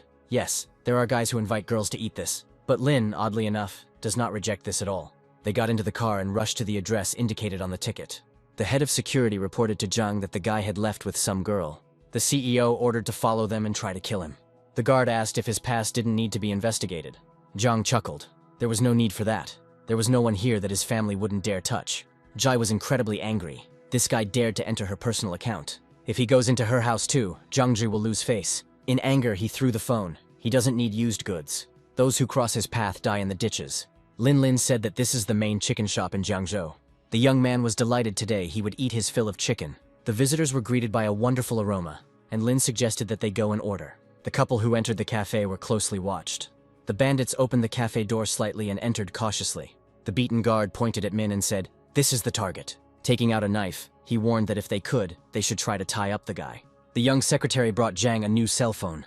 Grabbing the girl by the hand, he roughly pulled her towards him. She obediently clung to the boss's body. He sighed. If only Ji was that easy to get.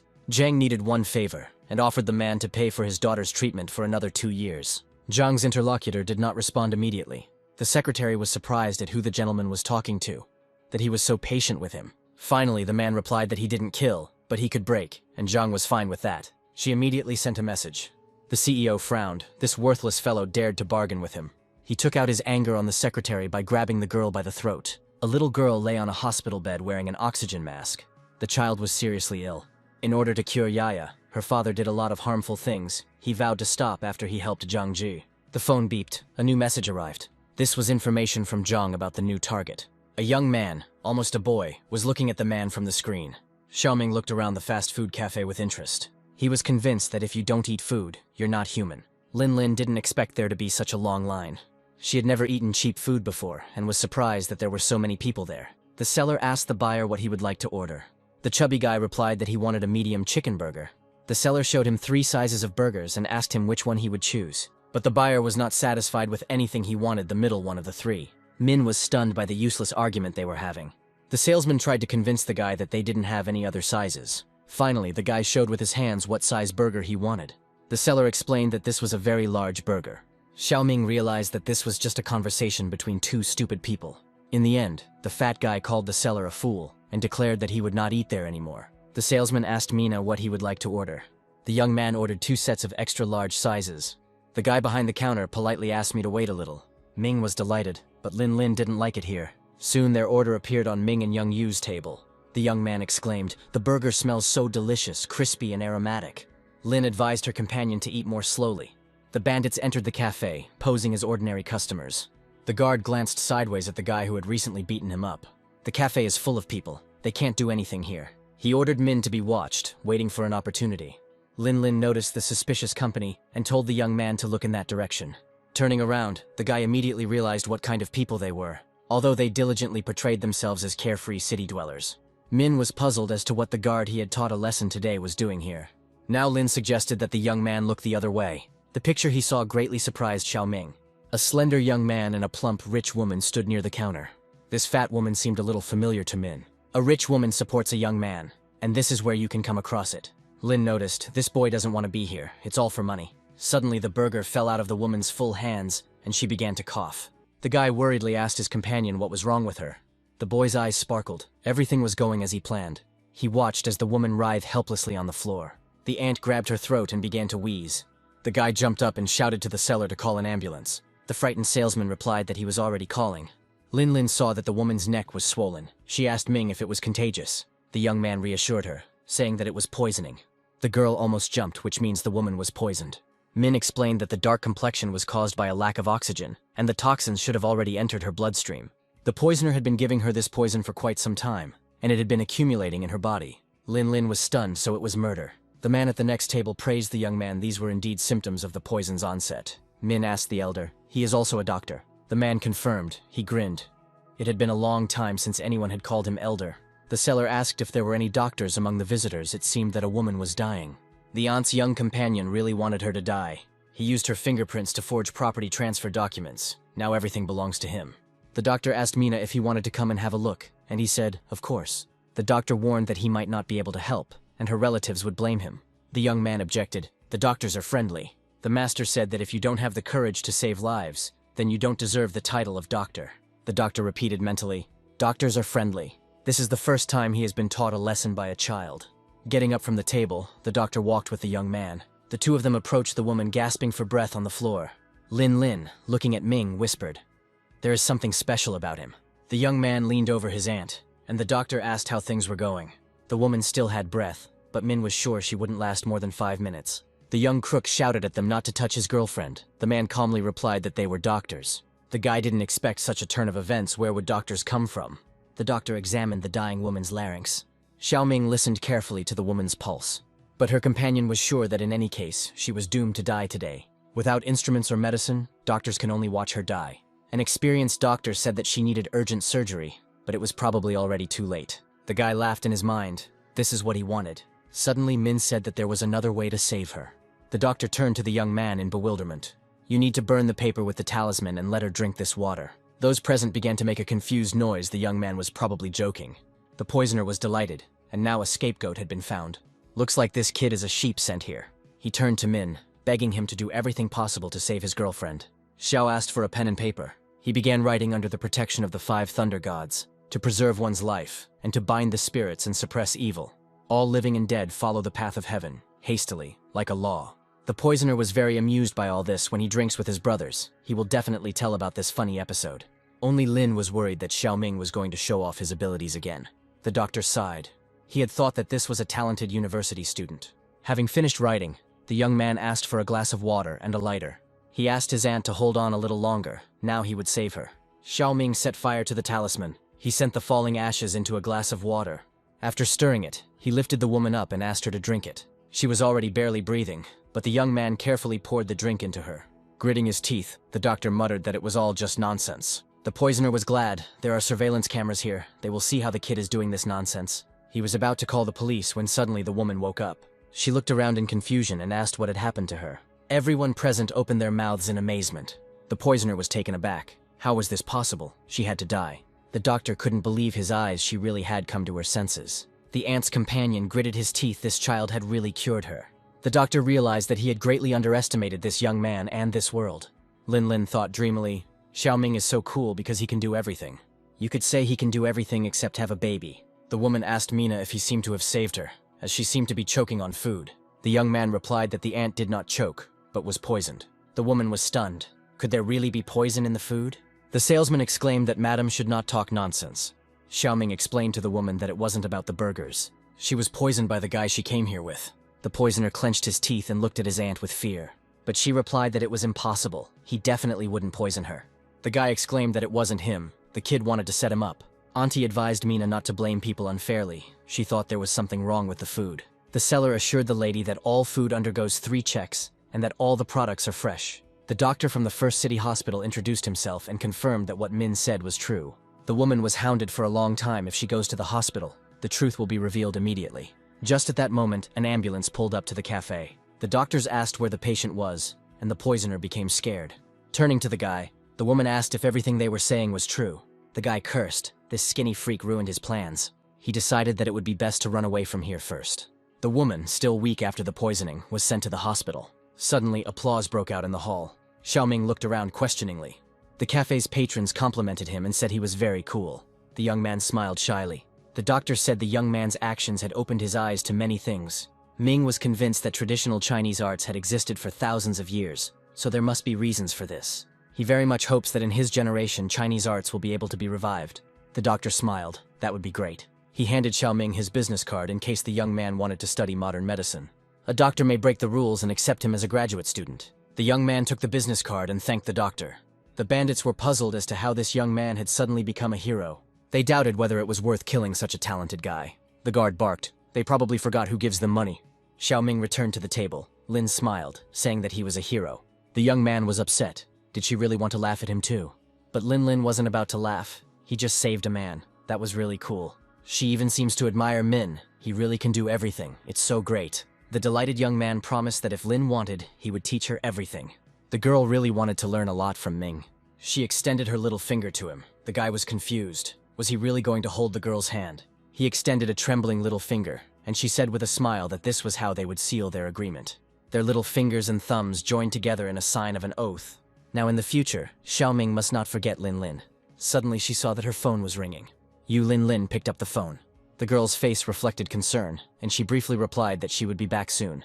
She said that there was an emergency at home, so she would not be able to see Min off. The young man assumed that the girl from the Wang family had come to them to create trouble. Lin and Xiaoming hurriedly left the cafe. The guard gave the signal to the bandits to leave. The girl apologized, promising Min that they would meet soon. He advised her not to worry, because nothing serious had happened. Lin thanked the young man for his kind words. The Wang family actually came to visit, and Grandpa's tone on the phone was very stern. The girl thought, is her life really under the control of the Wang family? And Xiaoming went to the bus stop. The bandits pushed people aside as they made their way towards Xiaoming. He again recognized the guard who would cause him trouble in the morning. Min didn't understand what these guys wanted from him. The head of security held a knife to the young man's back. He told Min that he had some business with him. And this guy turned out to be a bandit. The 7th eldest sister was right to fire him. The young man told the guard that there were a lot of people here, and it would be better to resolve their affairs elsewhere.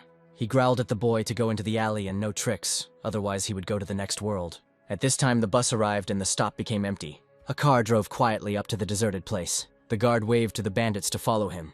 He quietly told Xiaoming that this place was suitable for saying goodbye to him. The young man asked if the guard wanted to kill him because he had beaten him today. The security guard was indignant. Did he look like a psychopath? Min couldn't understand what was going on then. Except for this skirmish, there were no hard feelings between them.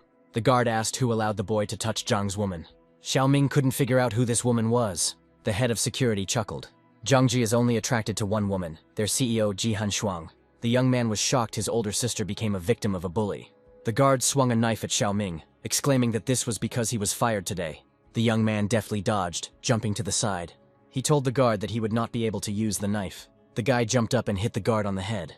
The head of security dropped the knife, and everything started swimming before his eyes. The bandits, seeing this, rushed at the young man.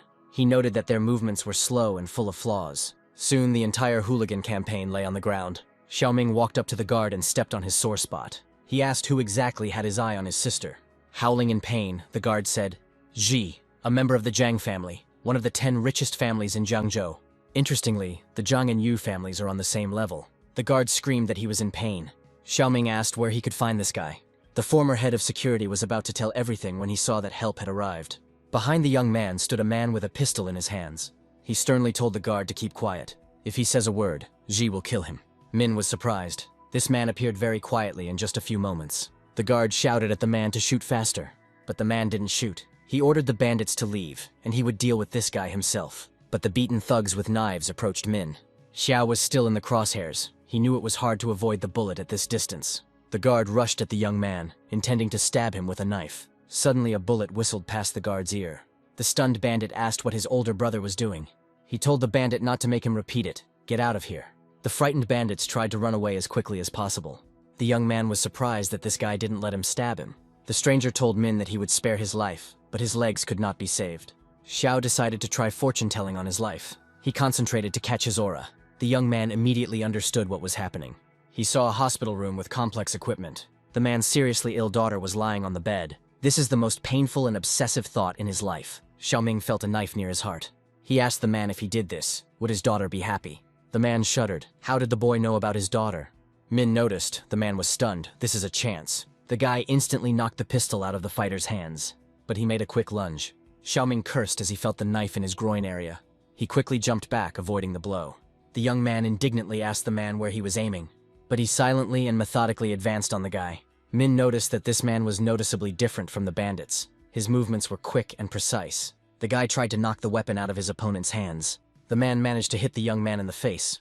In response, the young man hit him in the chest with his knee. The fighter grabbed his side and stopped for a moment. Min realized this guy had a few tricks up his sleeve. The fighter felt sorry for this boy. He had such strength at a young age. In the future, he could become invincible. The man rushed for the gun. Xiaoming realized that he wanted to take the gun. The young man jumped up to his opponent, trying to stop him. But he had already managed to take up arms. He pointed the gun at Xiaoming's head again.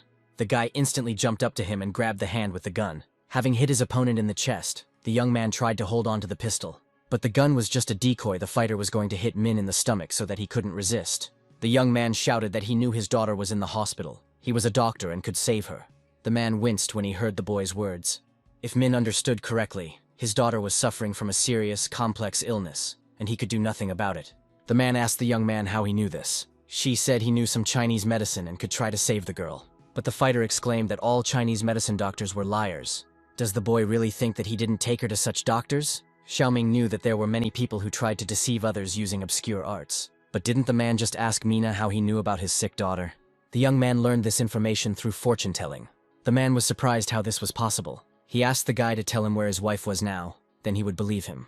Min concentrated, and energy danced around him. He saw a beautiful woman in one of the city's districts. The young man asked if there was a place in Jiangzhou called Nanshan. The man looked at the guy silently. He finally forced out that it was so. Min said this was the last place she visited before she died. The stern fighter screamed and became hysterical. The gun fell out of his hand. Shaking his whole body, he asked how the boy knew this. Can he really tell fortunes? Xiaoming suggested that the girl had the same genetic disorder as her mother.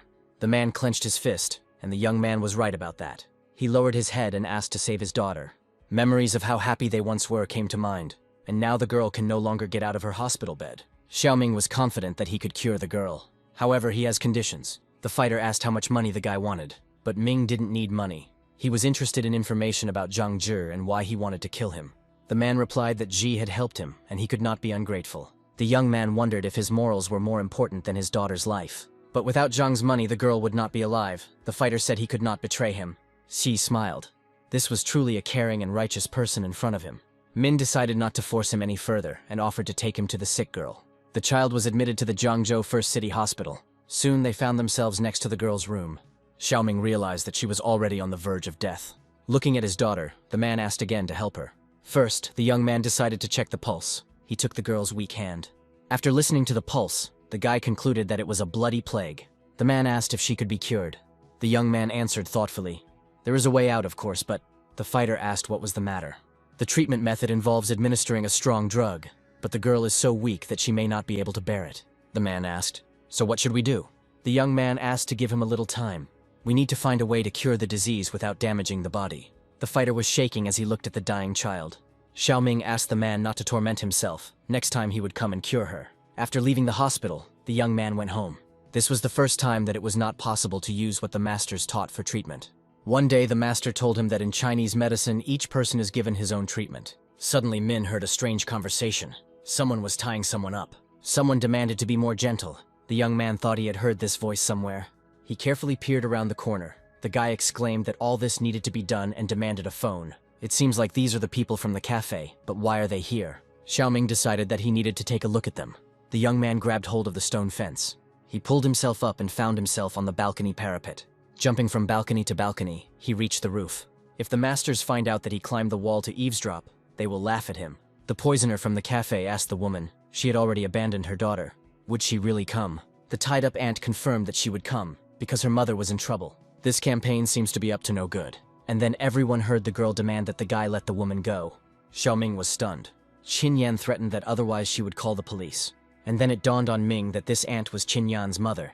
The woman told Yan that she was her mother, and that she was very sorry. The guy hit the woman, shouting at her to shut up. The girl rushed to her mother. The poisoner said that she had to pay them $1 million in cash, then they would let her go. Yan replied that she didn't have that much money. She only had 200,000.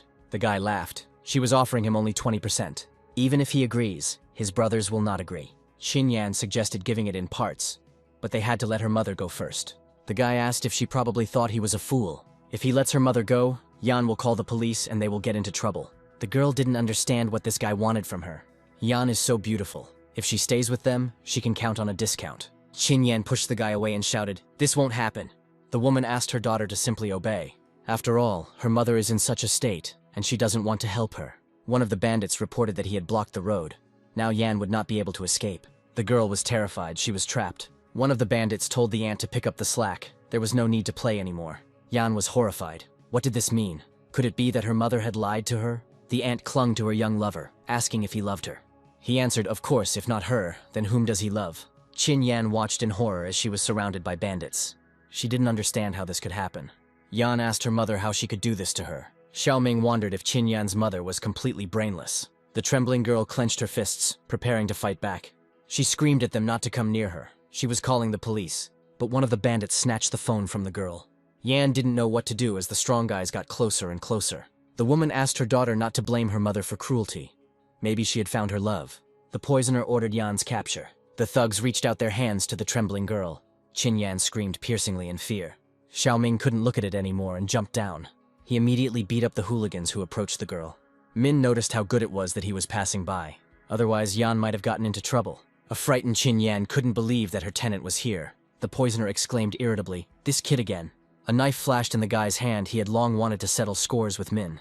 Screaming for him to die, the boy rushed at the enemy. She said with a grin that the guy was moving too slowly. He lightly hit the poisoner in the face, throwing him aside. But this was not enough. Such a scoundrel should be taught a lesson. Min poked the guy in the side with 2 fingers. He screamed in horror, asking what the bastard had done. It hurt terribly. Min smiled. He blocked the meridians. The guy won't be able to be a man for 6 months. Choking with anger, the crook asked what the boy said. Xiaoming calmly placed his hand on the poisoner's shoulder. If he dared to cause trouble for Qin Yan again, it would be worse. In this case, Xiao will make sure that he lies for the rest of his life. A chill ran through the guy's body. He realized this was no joke. Realizing what had happened, the boy shouted for Min to quickly fix everything. The aunt asked her lover in confusion, since they wouldn't have anything for 6 months. What should they do? Xiaoming took the frightened Qin Yan's hand.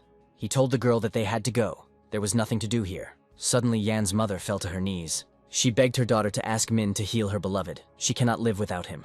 The girl silently approached her sobbing mother. Yan gave the woman a resounding slap. Clenching her fists, she screamed, "From today on, she has no mother." The aunt noticed that Yan was doing well without her mother. The girl, barely holding back her tears, ran away, and the pleas of the elderly lady followed her. Qin Yan stopped on the wide bridge. The girl had already recovered a little after her mother's new betrayal. Min didn't call the police, leaving the woman with the last vestiges of dignity.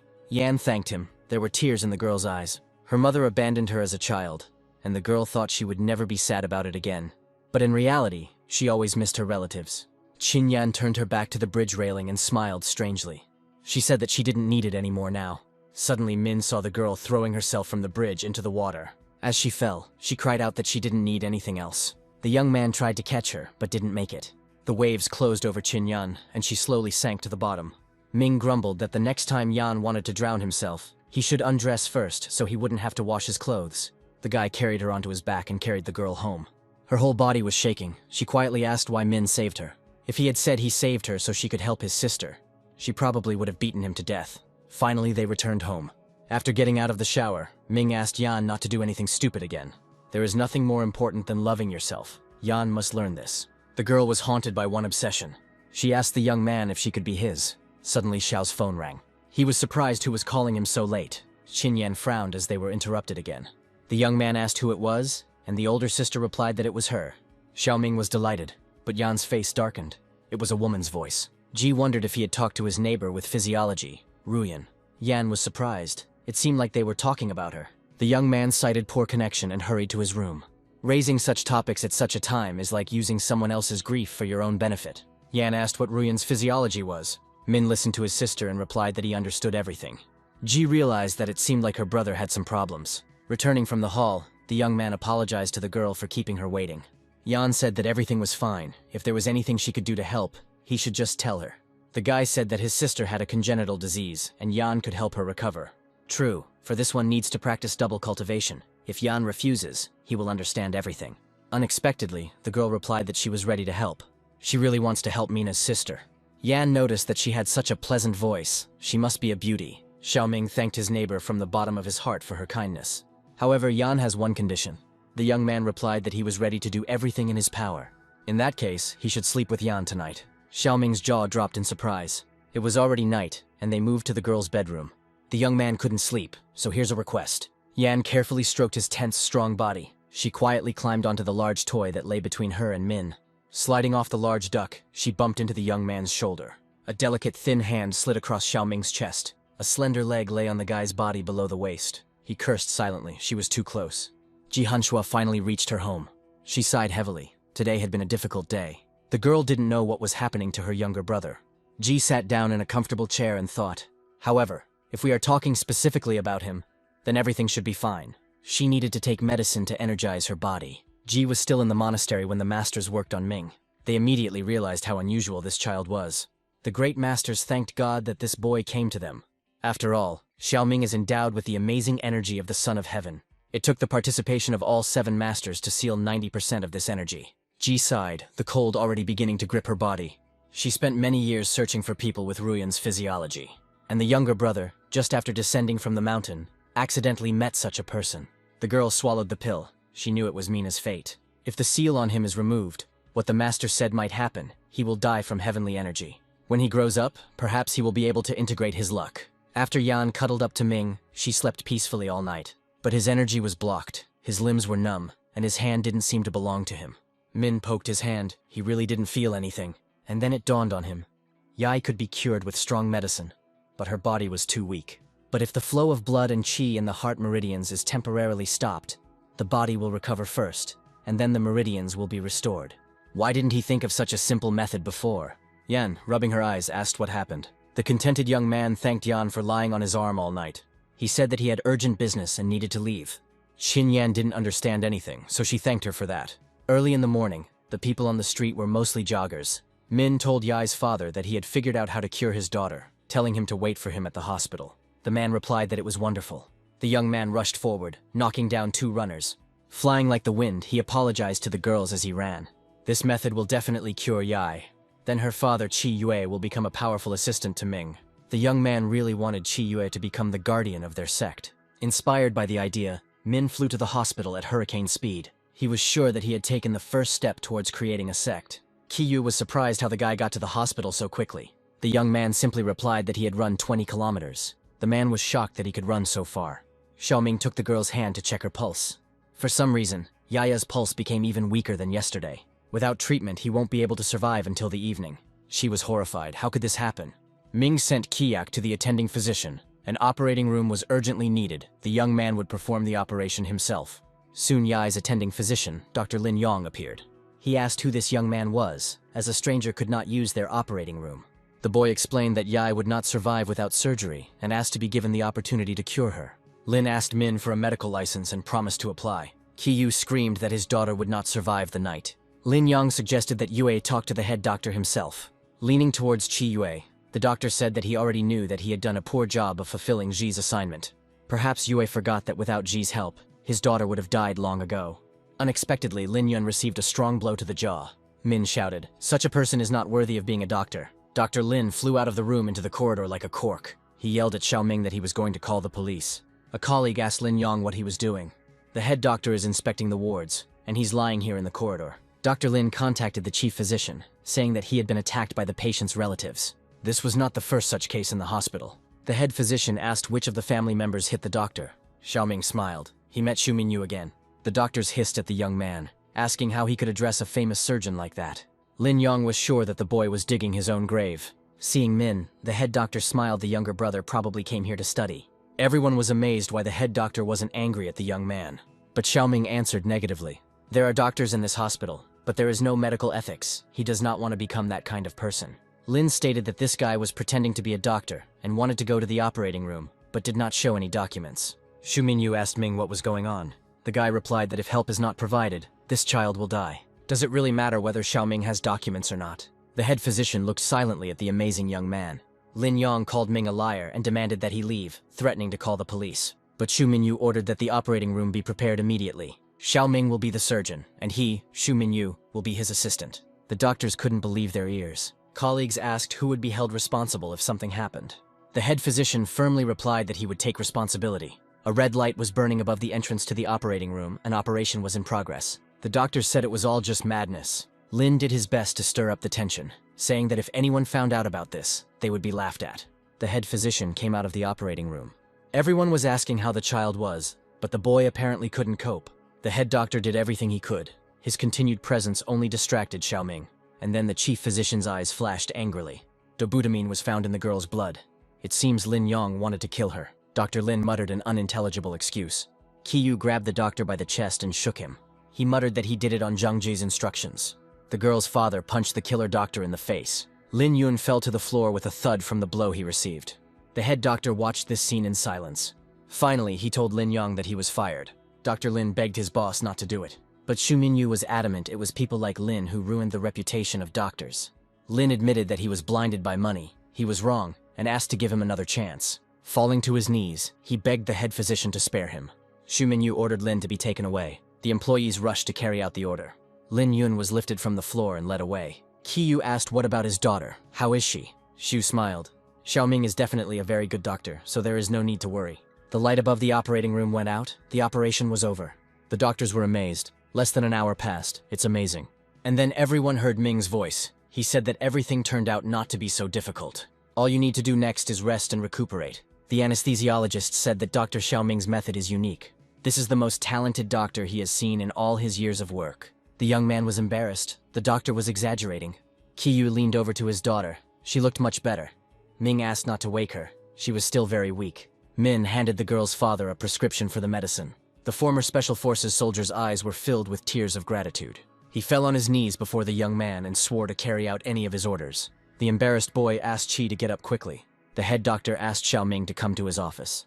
The young man nodded his head in agreement. Xu's office was much more modest than Ji's, but it was in keeping with the style of a physician.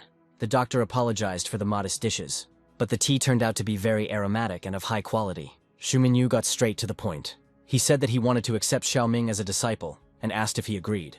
The young man almost choked from surprise. The secretary was amazed that the head doctor really wanted to accept a student. She wasn't sure she heard correctly. Usually famous masters take on postgraduate students and rarely apprentices. After all, the master passes on absolutely everything he knows to his student. Xu is ranked among the top 10 doctors in Jiangzhou and among the top 100 doctors in the country. Min apologized and replied that he already had a teacher. The head physician was at a loss. He did not expect such an answer. The secretary was shocked. How could anyone refuse such an offer? While pouring tea, the head physician asked if Min knew what he would get if he became his disciple. He will have access to cutting-edge research, status, and wealth. The boy replied that he was an orphan. He was raised by 7 masters on the mountain. They are both teachers and parents for him. Therefore, Min cannot accept another teacher. Shu smiled. In that case, the guy could just call him Uncle. The young man smiled and said, "Yes, Uncle Shu." Despite the young man's refusal, the head physician's soul was light. The secretary could not believe that there were people like this young man in the world. Apparently, because she saw a lot of people who were hungry for profit. Xiaoming heard his phone ring.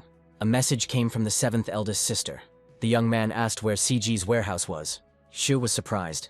This place has been abandoned for many years. How did Ming know about this place? The boy felt that his older sister was in danger. Jiang Ji noticed that the captive had sent a message and smashed her phone. He asked Ji if she really didn't want to give up. The girl indignantly asked what he was going to do.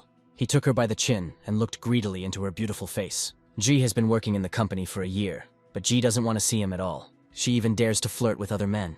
Ji had long known that Jiang Ji lusted after her, but she didn't expect that he would bribe Chen's assistant and kidnap Ji. Chen said they needed to meet with a client.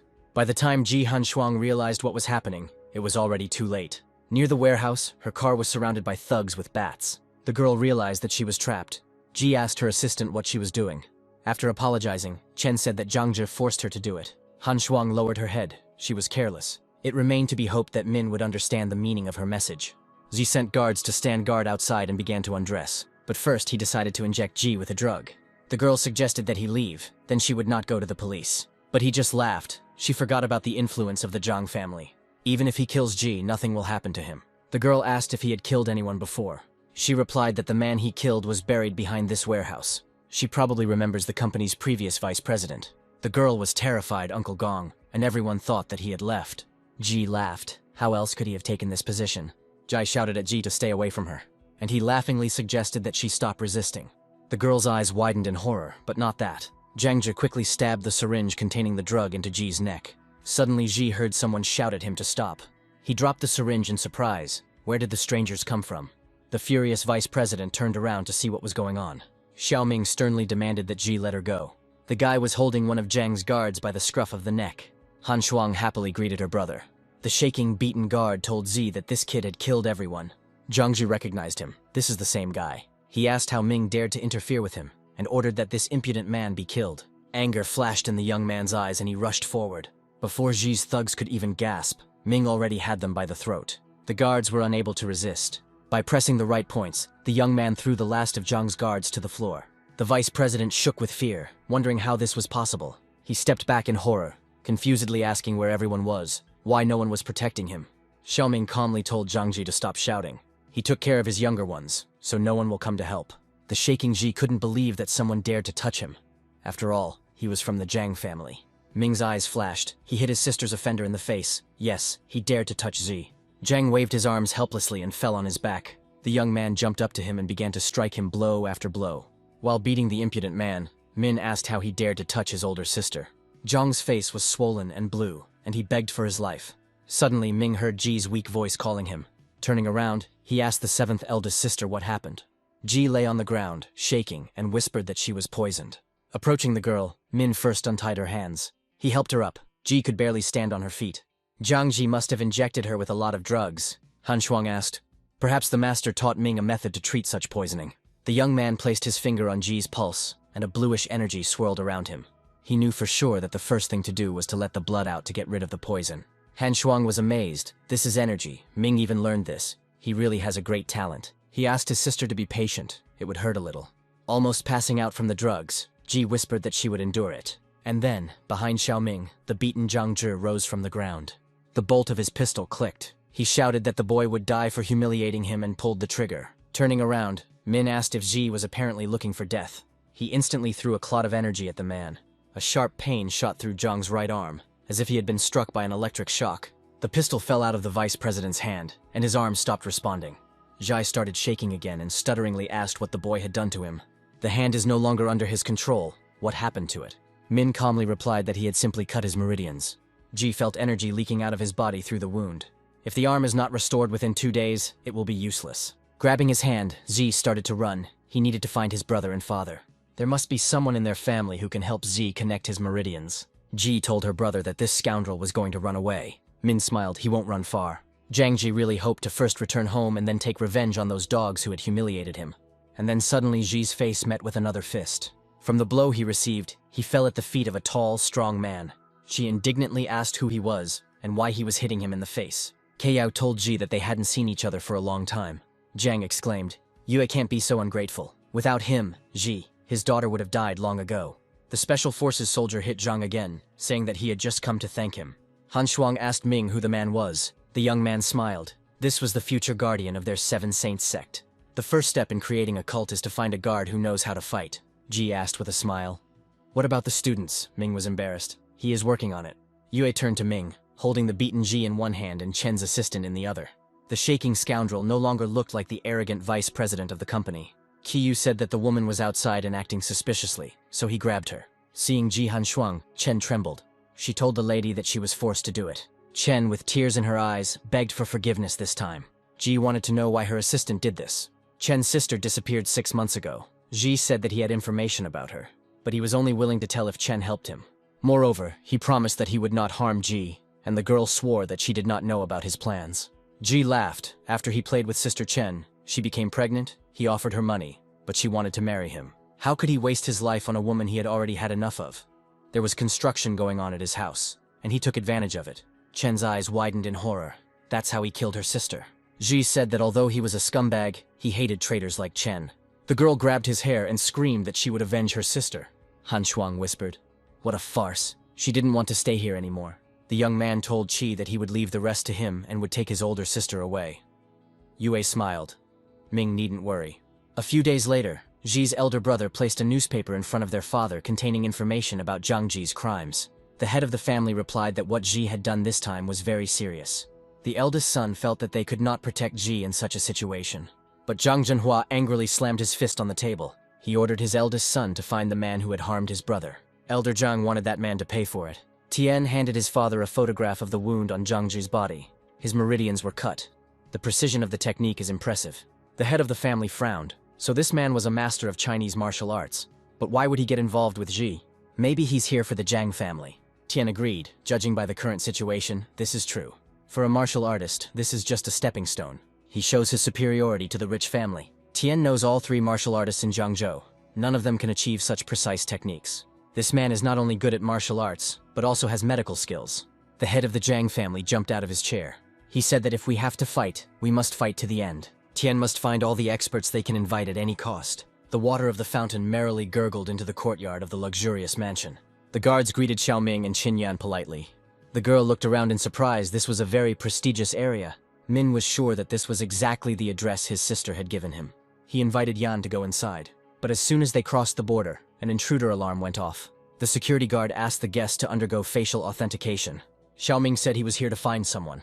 In this case, the young man was asked to present a document and tell about the family he was looking for. The guy was surprised that getting to Ji turned out to be so troublesome.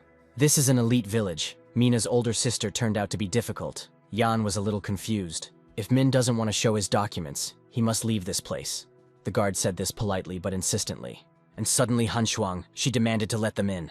The head of security turned around in confusion. Ji explained that these people were her respected guests.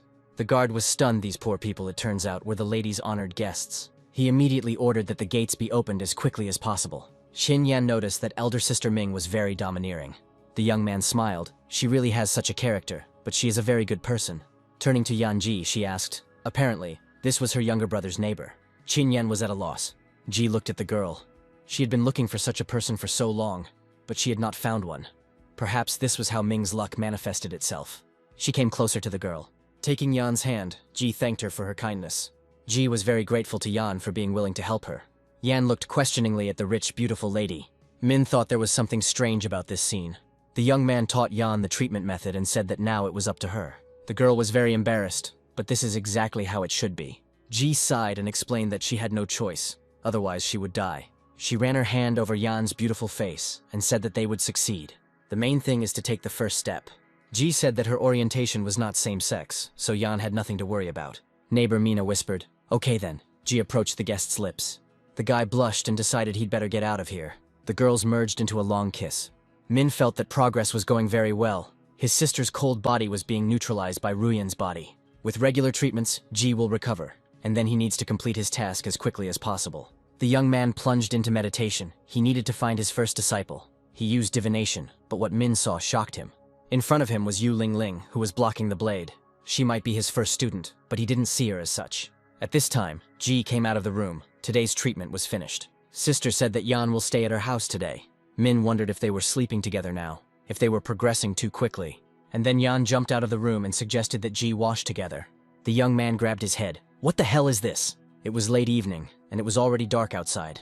During dinner, the girls chatted and laughed incessantly. Mina was surprised by this. They had only just met today and had already become so close. Han Shuang joked that women's affairs were beyond Ming's understanding. He agreed, that's probably true. Suddenly he saw that someone was calling him. It was Lin Lin. She said that they needed to meet urgently. He asked the girl to tell him on the phone that he was having dinner. Lin said it was about the Zhang family. They would have problems with Qi Yue. Hearing this, the young man immediately went to the meeting. Soon he was already at the meeting place that Yu had spoken of. The girl called out to him and waved her hand. He asked what happened and how she knew Qi's name. Lin asked. The matter with Zhang Zhu was Xiaoming's doing. There was no denying it. Grandpa checked everything.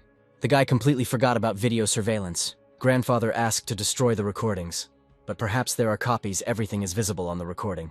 Zhang Zhi's father informed the 10 major families that he wanted to avenge Zhang Ji at any cost. Min replied that if he wanted revenge, let him come. It wouldn't be difficult for him to defeat him. Lin asked the young man to calm down. Zhang has a large family and they have martial arts experts like him. According to Yu, the Zhang family has 2 top masters, and the 2 of them destroyed a criminal organization of 100 people. The girl asked why Min wasn't surprised. 2 people killed 100 people with their bare hands. The guy replied that it would be easy for a Chinese martial arts master to do this. Min added that he could do it too. Suddenly the interlocutors discovered that they were not alone. Someone said that although the guy was young, his tone was not so young. Lin Lin asked who was speaking. Xiaoming saw a man approaching them quietly. It was Zhao Hu, the guard of the Zhang family, and the young man immediately realized that he was the master. Lin Lin exclaimed that she knew him. She once met him at a reception of the 10 best families. He is one of the 2 people who destroyed the underground organization. Zhao Hu chuckled. Someone still remembers him.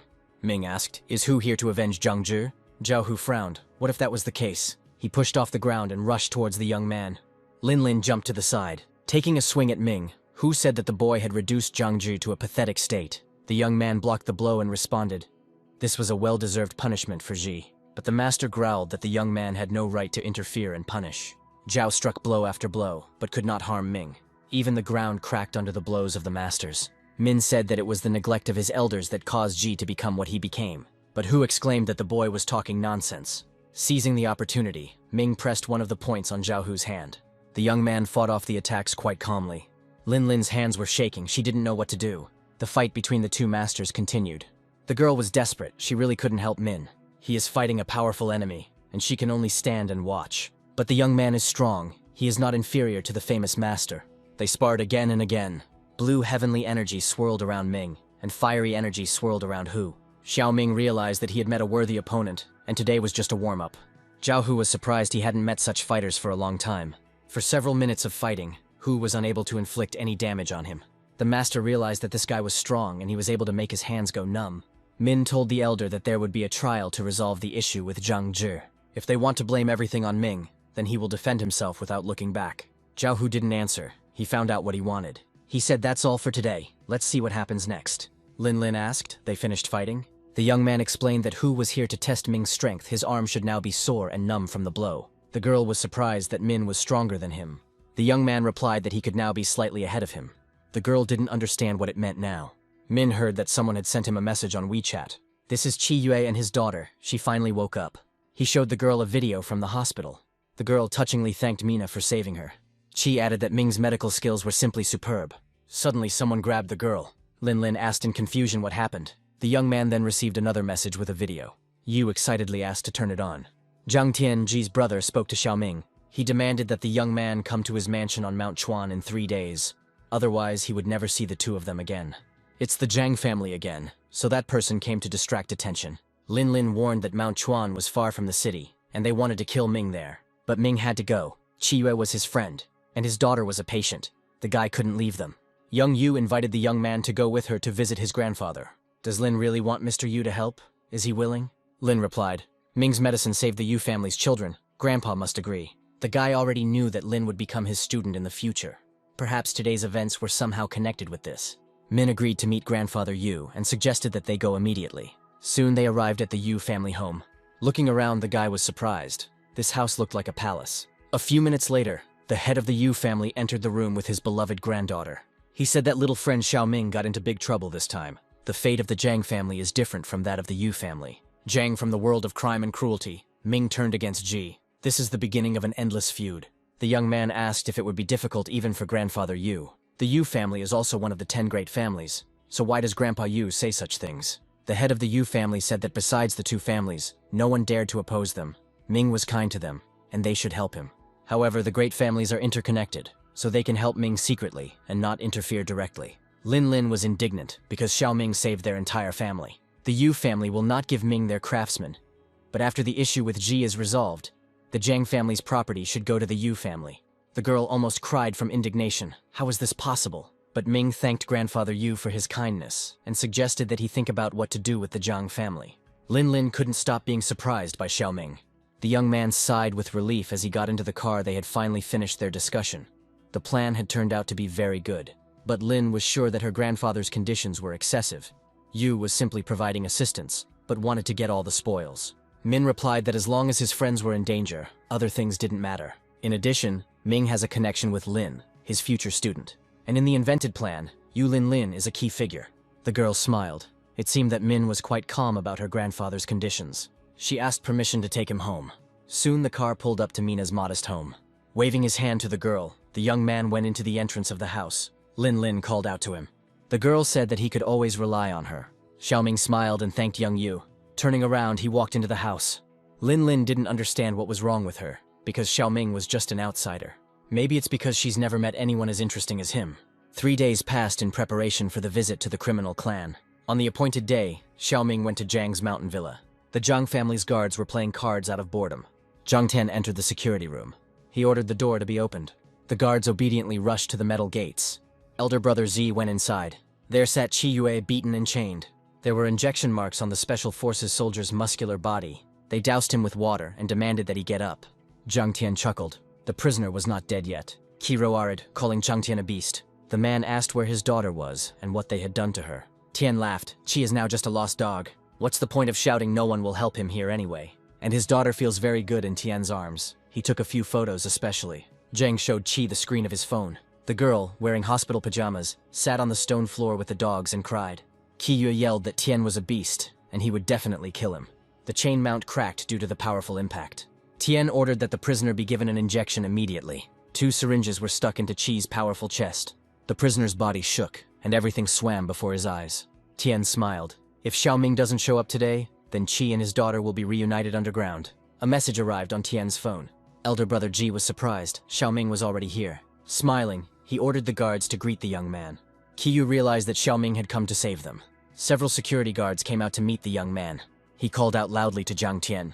The guy shouted, "He was Xiaoming, he came at his invitation." There was a commotion in front of Jiang's villa, and a crowd of guards ran towards Ming. They were ordered to seize the young man. One of the attackers received a light blow to the sky. Another one was hit by the body gate. Xiaoming dealt only 1 blow to each of them. He knew too well where to strike to take the man out of the fight. Jiang Tian reported to his father that this guy was here and fighting with their people. The martial artist said if they wanted him to intervene, they knew the price and not a cent less. The head of the Jiang family suggested drinking tea first. Soon the first squad of fighters lay helplessly at the entrance to Jiang's villa. The young man calmly walked through the gate. The 2 guards, seeing Xiaoming, started to run. The guy walked carefully through the estate grounds. He understood that there were simply hooligans at the gate. The old man who fought with Ming that night must be the Jiang family's trump card. He mentally called out to his real opponent. Coming across a massive locked door, the young man banged on it. The 2 guys, hearing the sound of the door breaking, ran away. The doors crashed open, revealing Xiaoming standing on the threshold. The young man loudly asked where Jiang Tian was hiding. Some pumped-up guys came out to meet Min. Clenching their fists, they prepared to fight. Their elder asked the young man, so he was Xiaoming. He replied that he had nothing to talk about with them. Let them tell Jiang Tian to leave. The man was indignant. This is the territory of the Jiang clan. He is the master's senior disciple. Even Jiang Tian calls him uncle. He shouted that the boy was too arrogant. But Min replied that there was no respect for others in the man's eyes. Before he could answer, Xiaoming appeared right in front of him. After hitting the man, Min said that they were despicable, shameless beasts who kidnapped children. Do they really consider themselves human after this? The boys, trying to protect their elder, rushed at Xiaoming. The young man pressed the earpiece. He said that he had gathered everyone in the yard. Meanwhile, Lin was in the backyard with her people. Min asked if everything was okay with her. The girl replied that everything was going according to plan. She motioned to her people to follow her. On the day of the operation at Zhang's villa, it was pouring rain outside. Old Yu was very worried. He sighed. This stupid girl. Why should she personally interfere? She declared that she would definitely go herself. As the main daughter of the Yu family, she could not just be an ornament. The old man asked if it was because of Xiaoming. For a second, her eyes widened and her face flushed.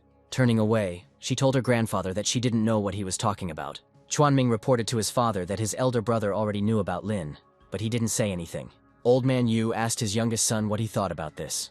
He admired his niece. She was truly the woman who would inherit the family in the future. The old man was surprised. What about the Wang family? Isn't she marrying them? The old man knew very well what Chuanming was thinking if the plan succeeded. Lin would become a great help to the Yu family. Moreover, if their family receives the Zhang family's property, many things will change. In this case, the Yu family will have more influence than the Wang family. A thunderstorm rumbled over Zhang's luxurious mountain villa. Min lifted the last fighter remaining on his feet off the ground. He needed to find out where they were hiding the hostages. The shaking fighter swore that he knew nothing about it. Throwing him to the ground, Min growled at him to get lost. It seems that these people are just lackeys of the Zhang family. The young man firmly decided that the sect he would create would not be anyone's pawn. There was another door in front of him. Pushing it, Min discovered that it was not closed. In front of him stood soldiers with machine guns, and in the depths of the courtyard, under an umbrella, sat Zhang Tian with a glass of wine. He said mockingly that he was finally seeing Xiaoming in person. It's amazing that the young man made it to this yard without any injuries. Min clenched his fist. He finally found Zhang Tian. He laughed. What a pity that Min would die here. Tian ordered to kill the guy, record a video and take it to prison to show Zi. The soldiers opened fire on Xiaoming, but he, moving with incredible speed, dodged the bullets. Jumping out of the gate, he looked angrily at Tian. Min took out the needles and mentally apologized to the master for using his medical skills to harm people. The young man controlled his breathing and concentrated. He ran back into the yard under a hail of bullets. The guy threw needles at the soldiers with machine guns. The needles stuck into the soldiers' heads, and they immediately lost consciousness and froze. One by one, the needles reached their target. Suddenly, the shields fell out of the fighters' hands. They looked at each other helplessly and did not understand what was happening. Their bodies stopped obeying them. The arrows fell to the ground, and some people's hands went numb. Zhang Tian couldn't believe his eyes. He shouted that something was wrong with this guy, and that he needed to be kicked out immediately. The archers guarding Tian headed towards the young man. Xiaoming prepared a new batch of needles for them.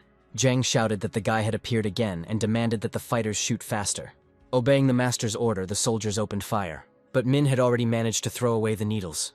An ancient weapon and a modern one flew towards each other. Every needle the young man threw reached its target, and Min himself managed to jump out and hide behind the door. He waited until the needles immobilized all the shooters. Tian was terrified. Ming dodged the hail of bullets and wounded all his men. What is this guy using? Turning to the girl, he said that they were retreating. Xiaoming, sitting on the roof, asked Tian where he was going. A stunned Zhang asked how the young man got there so quickly. Min smiled, the needles glinting in his hand. He waved his hand and needles flew towards Zhang Tian. He looked at the sparkling needles, as if enchanted. Suddenly, the girl stopped the needles by cutting them with a dagger. She told the young master to leave first. The delighted Tian hurried to escape. Min was amazed. He didn't think that the girl was also a master. The girl advised the boy not to be too arrogant. She is the young master's personal assistant. She shouted to Xiaoming that today was the day of his death. Meanwhile, Lin and his men also made their way into the estate. They were looking for the Zhang family's captives. While Xiaoming distracted the guards, Lin had to quickly find Qi Yue and his daughter. One of the girl's companions told the mist that the girl was here. Young Yu was in shock. The child was kept in a barn. She saw that the girl was sitting in a large cage. Lin called Yai. She ordered her people to stand here and she would take the girl. Having said this, she ran to the cage. Lin opened the bolt and stretched out her hands to the child. Yaya's eyes were full of tears. She was shaking with fear and weakness. The girl told Yai not to be afraid. Xiaoming asked him to save her. Hearing the familiar name, the girl burst into tears. Lin's movements did not go unnoticed. The head of the Zhang family told Q that there was some movement in the backyard. The man replied that he would go and sort it out now. The master reminded that fighting opponents other than Xiaoming would require more money. Tian ran down the corridor, barely alive from fear. He shouted to his father. All the guards in the courtyard were neutralized by Xiaoming. What should they do now? He asked his son to calm down. His old masters had already left. Looks like this guy is no match for the two of them. Lin ordered her people to quickly find Ming. The master who appeared in the courtyard advised Lin not to waste her efforts.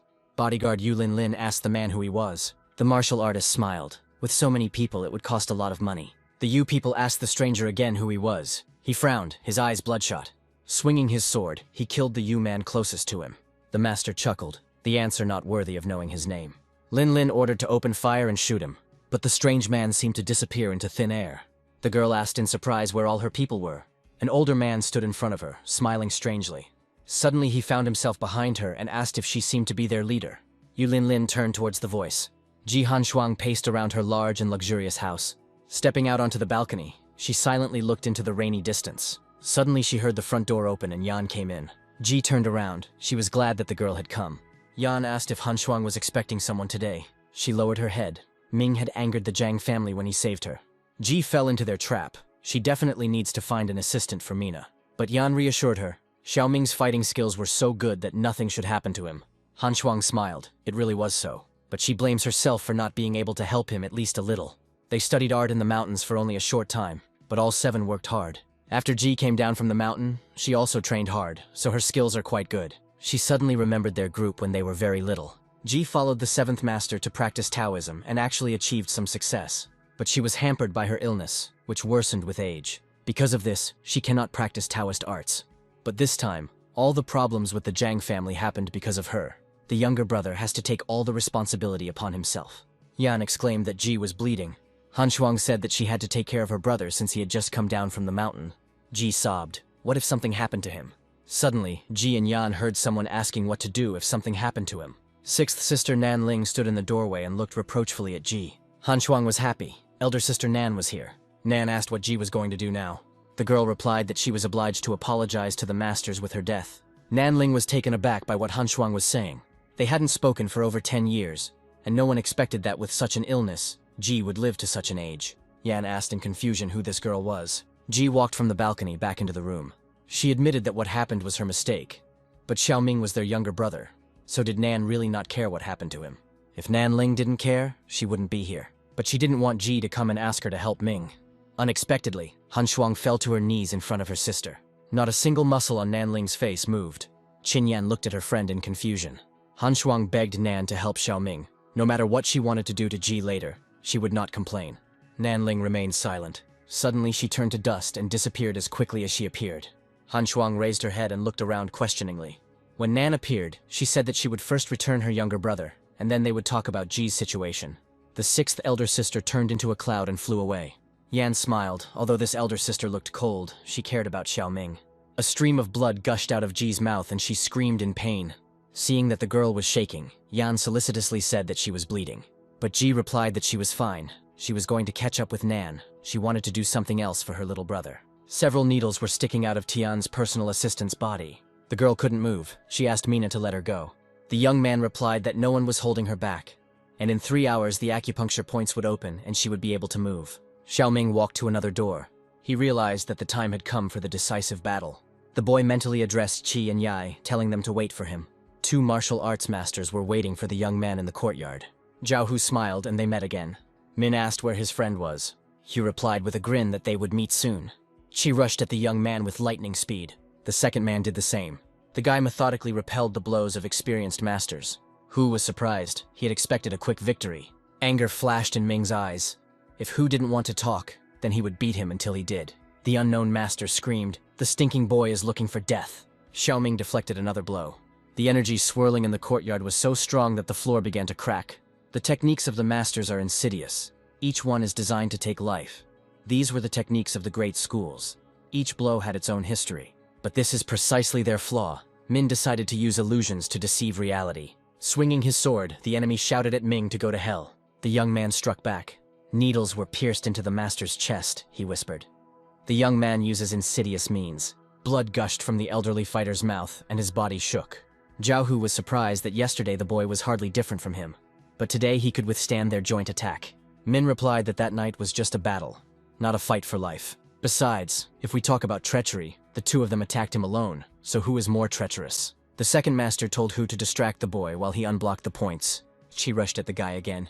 Needles sparkled in Ming's hand, as if they wanted to detain him. He could knock them down with one blow. Suddenly, a third master appeared on the field and warned that if Min hit him again, he would not be polite. In his arms were Yu Linlin and Qi's daughter, little Yayi. The young man froze for a second. Lin asked Ming to forgive her, but she couldn't help him. The young man replied that she found Yai. This is already a great help. Having pushed the girl and the child away, the master ordered the 2 to watch her. He wanted to meet Xiaoming one-on-one. Grabbing Lin Hu, he growled at her to tell the truth. Ming shouted at Zhao to let her go. Ku barked at the young man. His opponent is him. The guy bounced back from the stream of fiery energy. It takes a lot of strength to fight such an opponent. This master has true energy. The other masters were amazed. Q is a real master at the level of true energy. It's amazing. Ku said he would kill Ming with one blow. The guy suggested that he come over and try to kill him. Two true energies met in a duel. A circle of fire blazed around Ku. An equally powerful heavenly energy swirled around Ming.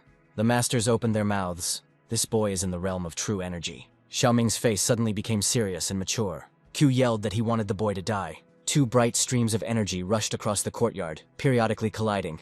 Q was determined to kill the boy. Min realized that his opponent was really strong. It looked like he would have to use that move. He touched a point on his chest to unlock the power. A stream of energy swirled around the young man, and the process of removing the seal began. Q shouted, "It's no use, the guy must die." The old master struck Ming with his sword, but the young man unexpectedly stopped the blow with his palm. Everyone saw a bright flash of energy. Lin Lin's tears welled up and she called out loudly for Xiaoming. The young man grabbed Q's sword with his hand and held it. The master was amazed at how this was possible. Xiaoming's face became hard and serious. Ku exclaimed, "It turns out the boy has achieved complete mastery of true energy." The other masters realized that they were no match for this boy. If they didn't attack now, they wouldn't have a chance. Q laughed. Ming is surrounded. Even if he is stronger than him, he will still die. The guy understood that Q's strength was incredible, but he could only remove 1/8 of the restrictions on his own. It is too difficult to resist the attack of 3 masters. It is necessary to defeat them one by one. He jumped out of the encirclement. Q asked where he was going to run. The young man landed next to Lin and Yai. First of all, he must protect them from the evil of the masters. Hu flew up behind Xiaoming and swung his dagger. The guy struck Q as the strongest and most dangerous. Then it was Zhao Hu's turn, and he received a kick. And then Xiaoming felt a bullet hit him. The girl shouted at him to be careful and pointed to the roof. Zhang Tian and several snipers were standing there. The young master smiled. "The boy is very good, but the time has come for him to die," Ming whispered. Zhang Tian again. Q laughed. The young man was wounded, which meant he was no longer his opponent. Tian ordered the archers to help their elders. The fighters opened fire on Xiaoming. The young man cursed. He had to find a way to deal with the people at the top. Q asked where the young man was looking. He was his opponent. Xiaoming cursed, the wound weakening him. Suddenly Lin Lin left the girl and shouted no, covering Ming with her body. Everything went dark and started spinning before the girl's eyes. Ku's sword sank into Yuling Ling's stomach. Xiaoming screamed the girl's name in horror. Having struck the girl with his sword, Q yelled at her to get out of the way. Overcoming the pain, Lin replied that she would not allow harm to come to Xiaoming. Q clenched his fist. It looked like the little girl was looking for death. Min rushed to the defense of his wounded friend. Before Q could strike Lin, he himself was struck with a fatal blow. His frontal bone cracked. His eyes rolled back in his head. Q was dying. The young man picked up the bleeding Lin Lin. The bullets of Tian's riflemen whistled around them. The girl asked Mina if they would die. Ming loudly promised Zhang Tian that he would kill him. He laughed in response, perhaps in the next life. Young Zhang commanded fire, and Ming covered Lin with his body. Suddenly one of the shooters felt a strong blow, and suddenly the other one's rifle fell out of his hands. The Zhang family's fighters lay helplessly on the roof. It was Xiaoming's 6th elder sister who flew in to help him. Confused, Tian felt his neck being hit. Nan warned, one more move and she would kill him. A trembling Zhang asked the girl who she was. Turning to the young man, she asked if he was Xiaoming. She is his 6th elder sister, Nan Ling. His 7th elder sister asked her to help him. The Yu family's helicopter was already landing in the courtyard. Nan added that Ming owed this favor to his 7th elder sister. He told her that the 6th master said that she was a martial arts genius, the likes of which could rarely be found even in 100 years. Nan smiled. She was pleased to hear this. Zhang Tian signaled to the fighter to kill her. Overcoming the pain, the fighter crept towards Nan Ling. A kick sent the Zhang family fighter's equipment flying in all directions. The girl immediately dealt with the impudent fellow. Having received a blow, he, like the others, stretched out on the roof.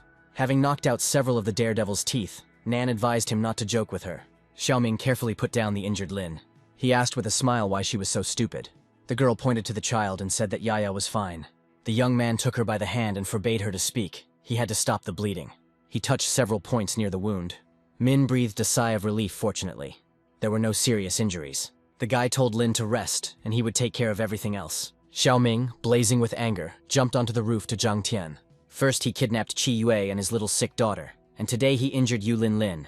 Young Zhang was shaking with anger and fear. Xiaoming asked him how he wanted to die. Zhang Tian begged the young man to spare him, but Min replied that such an option was not available. He struck the heir to the crime family at the fatal point. Nanling asked what to do with the remaining members of the Zhang family. The young man replied, to eradicate evil. 2 days later, the news reported that the Zhang group had been destroyed, and the Yu family was taking over all of the Zhang clan's industries. Min went to see Lin at the hospital, and her grandfather told her that the consequences had already been taken care of. The young man already knew about this, and thanked him for his efforts. The girl asked why Ming didn't go to Yai and Qi, they were nearby. Xiaoming had already gone to see them, and their injuries weren't as serious as hers. Lin needs him to do breathing exercises for her regularly. Otherwise there could be complications. The girl flared up, so he came in only because of this. Min smiled. Of course not, there is another very important reason. Lin asked what the reason was. Min wanted to tell her something very important about him and Lin, and he really hoped that she wouldn't refuse him. The girl opened her mouth in surprise, not knowing what to answer. Blushing, she said, "It depends on what he says." Lin was sure that Xiaoming was going to confess his love. But what about the Wang family? She didn't care about the Wang family. And then the young man said that he hoped to accept her as his student. Lin's eyes almost popped out of her head. In her anger, she threw everything she had at hand at him and screamed at him to get away. But the guy said he was serious and asked me to think about it. A pillow flew at him in response. Nan was waiting for him in the corridor. He needed to go to his 7th elder sister. Xiaoming asked her with concern. Nanling didn't know. She had never studied medicine. It was probably because she was in a hurry to ask Nan to help him. In addition, she was in poor health to begin with. Nanling said sadly, "It seems like everything is bad." The young man was in shock. This can't be. She was undergoing treatment. Qin Yan sat by Ji's bedside and urged her to hang in there. Wiping away her tears, the girl told her friend, "Xiaoming will be here soon." Han Shuang asked Yan not to cry. She would not die from this little illness. Ming quietly entered the room and confirmed that Ji would indeed not die. Nanling said, "This guy came." The young man looked at the pale Han Shuang in surprise. She smiled. Nan was in such a hurry to bring her younger brother, which meant Lin still cared about her. Nanling snorted and said that she couldn't wait for her to die. Xiaoming decided to take his sister's pulse first. She said sadly that her illness was not a hindrance. But Min asked his sister to be calm, otherwise the pulse condition would be disturbed. He discovered problems with the heart and blood vessels, blood loss, and an exacerbation of the underlying disease. The disease is very severe. But 2 days ago everything was not so serious. What happened? Nanling turned away. She knew the reason. Yan said to help Ming. Han Shuang demanded that Yan not speak. But if Ming doesn't know the cause, he won't be able to diagnose and cure Ji. Nan explained that it was because the 7th elder sister knelt before her. The young man was surprised, but why did she kneel? For Ji, putting aside her pride and asking someone was harder than death. But she did it to save her brother. The young man was stunned. It turned out that Han Shuang was sick because of him. That's why the 6th sister said that day that Min was indebted to the 7th elder sister. Xiaoming has already chosen his treatment methods. He asked Han Shuang why she had given up her dignity for him, whom she had only seen a few times. But Min was wrong. They had met many times. When Han Shuang met him, he was still a child. The senior master asked Han Shuang to remember Ming well. Their future is full of mysterious interweavings of fate. She must take good care of the boy, must be a responsible elder and carry out this duty. And Han Shuang promised that she would endure. She is Ming's sister, and it is okay if she bows down for her younger brother.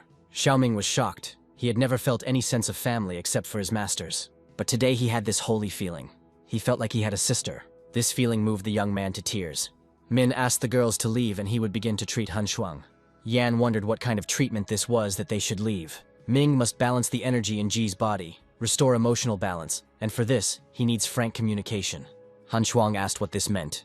He asked the 7th sister if he could help her undress. The girl flushed and stuttered, answering herself. Ji slowly pulled the white robe down from her shoulder. Untying her belt, she exposed her ample breasts. The young man blushed and stubbornly looked the other way. Nanling and Qin Yan walked into the hospital cafeteria. Yan poured tea and handed it to Nan, asking her to take it. Ling asked what Yan's relationship was with Ji Han Shuang.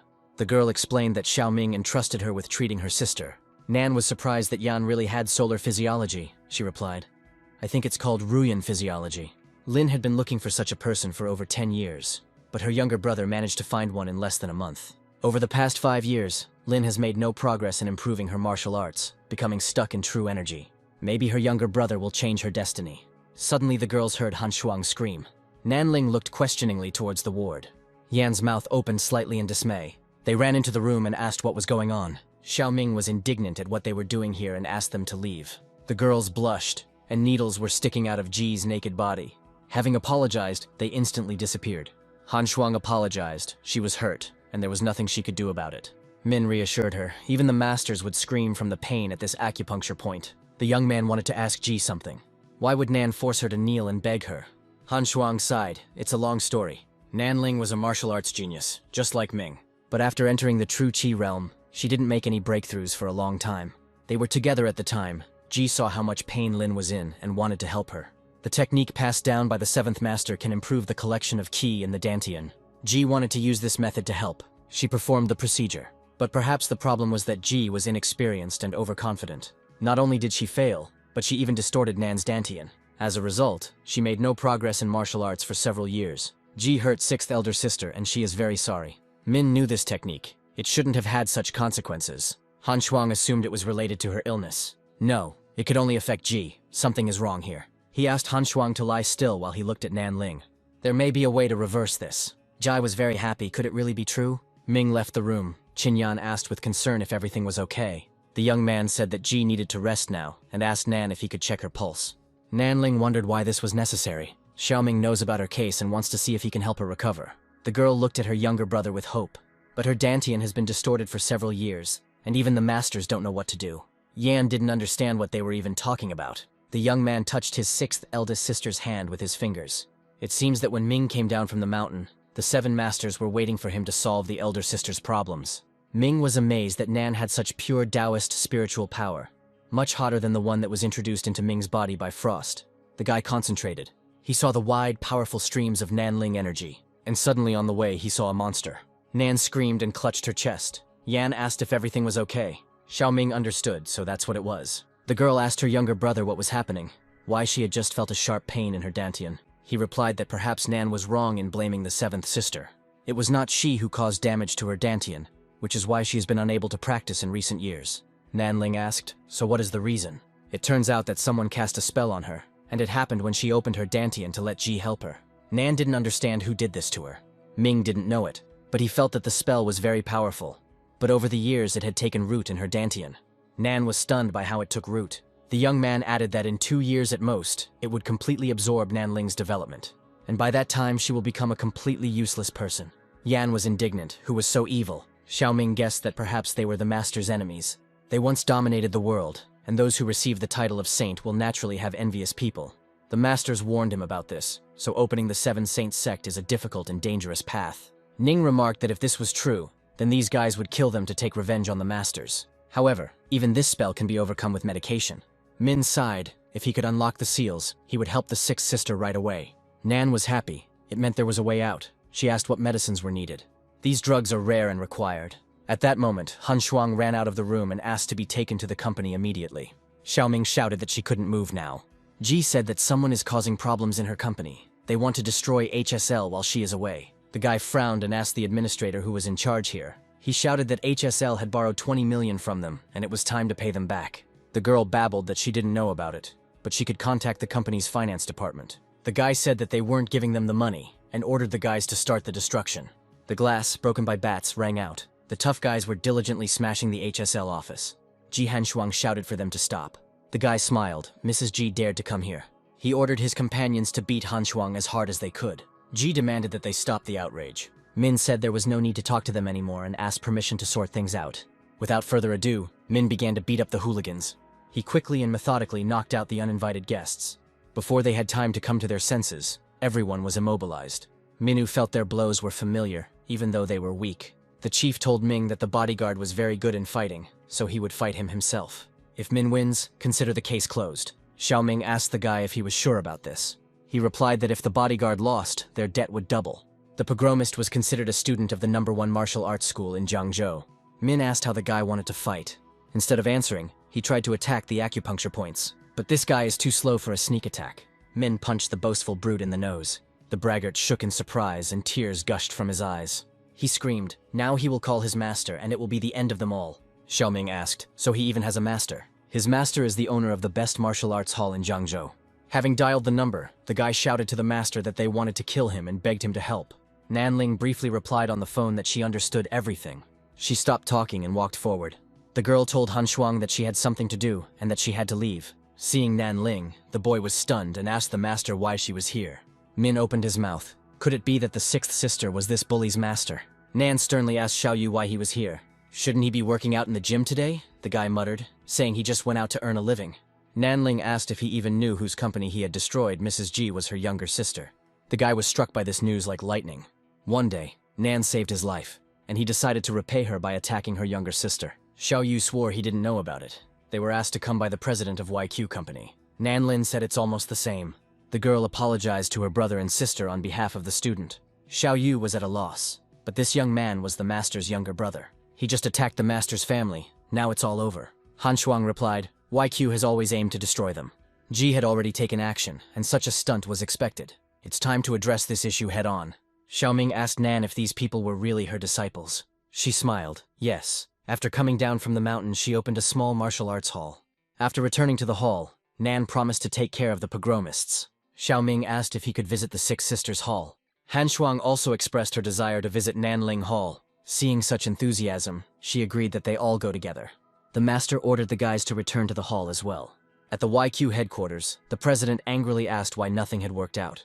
In anger, she threw the cup on the floor. YQ Group President Zheng Yuan yelled into the phone that these guys were a bunch of scum. All they needed to do was to organize a pogrom and film it, but they couldn't even do that.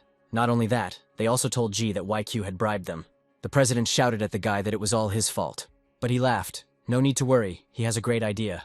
Zheng asked incredulously what kind of idea this was. The guy said we need to get rid of the root cause before things go wrong. Let Ji Han Shuang disappear and then all problems will be solved. Zheng Yuan was horrified. It was a murder. But what to do with the police if an investigation began? After hugging the YQ president, the guy said that Zheng thinks too much. After all, she could accidentally die due to brake failure. Even if they start to look into it, it's just an accident. And then everything will depend on Zheng. Soon the whole company arrived at a huge gym. Min asked in surprise, "Is this the small martial arts hall?" As small as it is one of the 2 best halls in Jiangzhou. Xiao Yu confirmed that this was the best hall, and many people around were his master's students. Nan barked at him to shut up. She told the student that her brother's skills were not inferior to hers, so he could also open such a hall. Ming was surprised. Actually, now he was even stronger than Nanling. But he did not lay a single brick for the sect of the 7 saints. The hostess of the hall invited everyone to come in. She would lead them inside.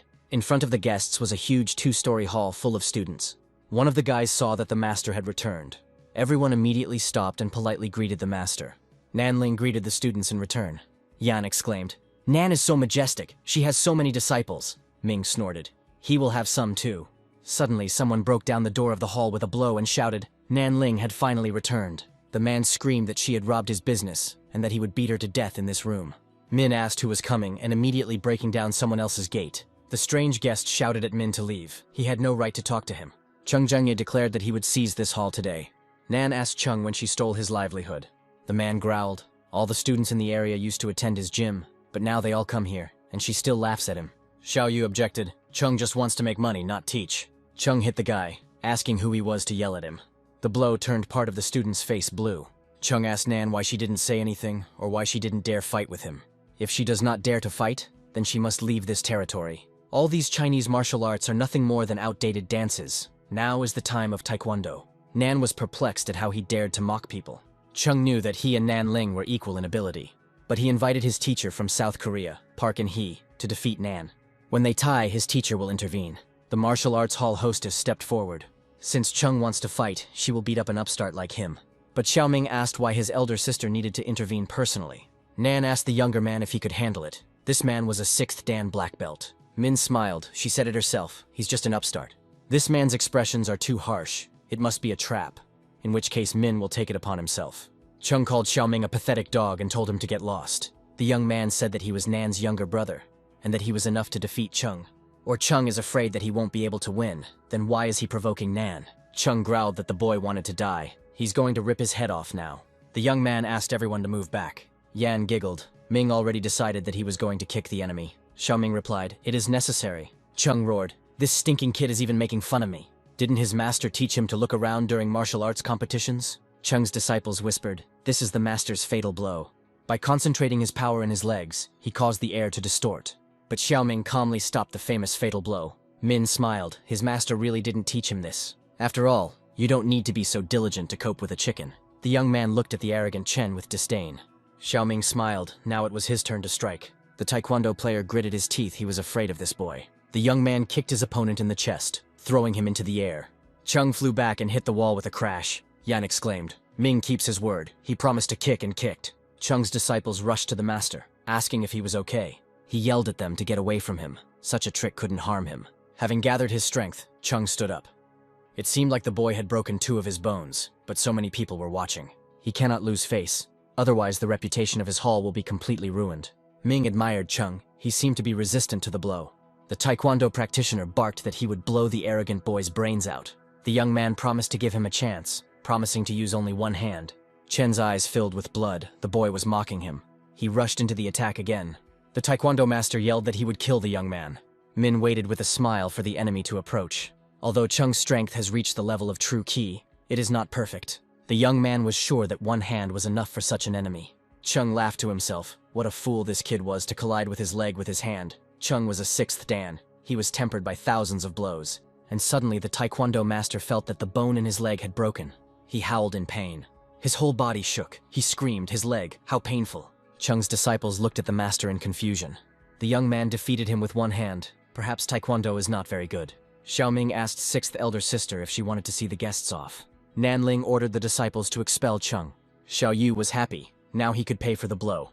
Now he will hit Chung too. But he counterattacked the guy. Xiao Yu sobbed, why did he always get hurt? There was a loud bang and the guy fell in the middle of the hall. Xiaoming saw a stranger quietly appear in the hall. Chung asked his master in surprise why he was here. The old man said that his Chinese was not very good, but he wants to teach a lesson to the one who hit his student. Everyone felt the powerful energy of the old master. Min realized that this man was at least 2 levels stronger than that guy.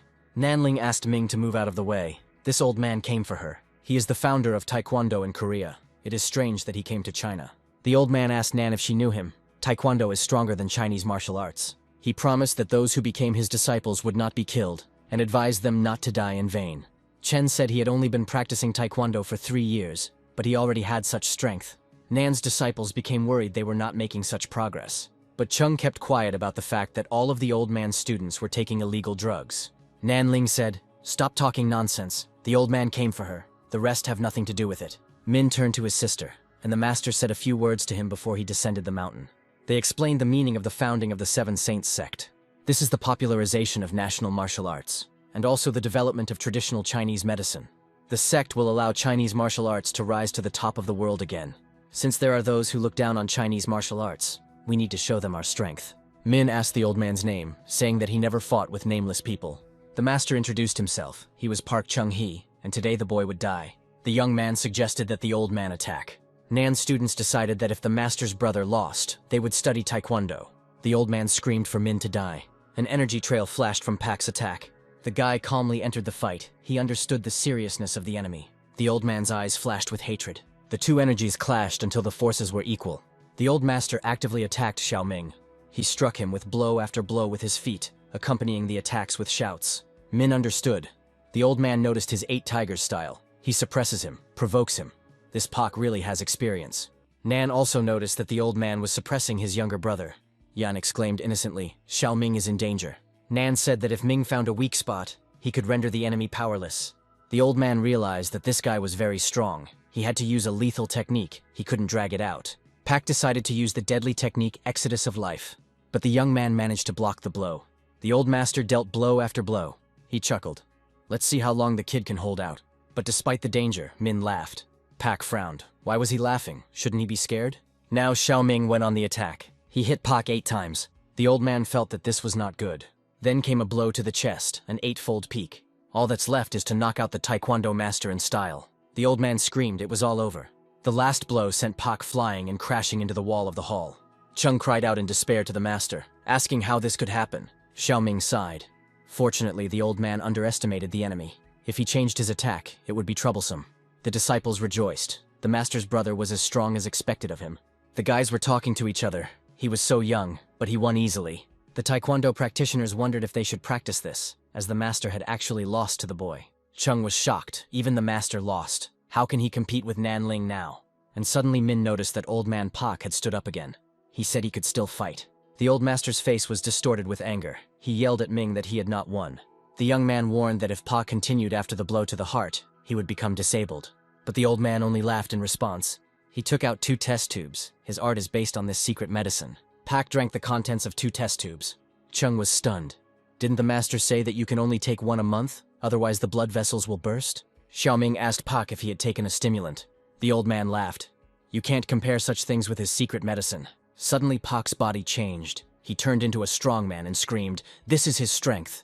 Cheng's disciples were terrified that they too would become monsters. Cheng shouted to the master that his body couldn't bear it.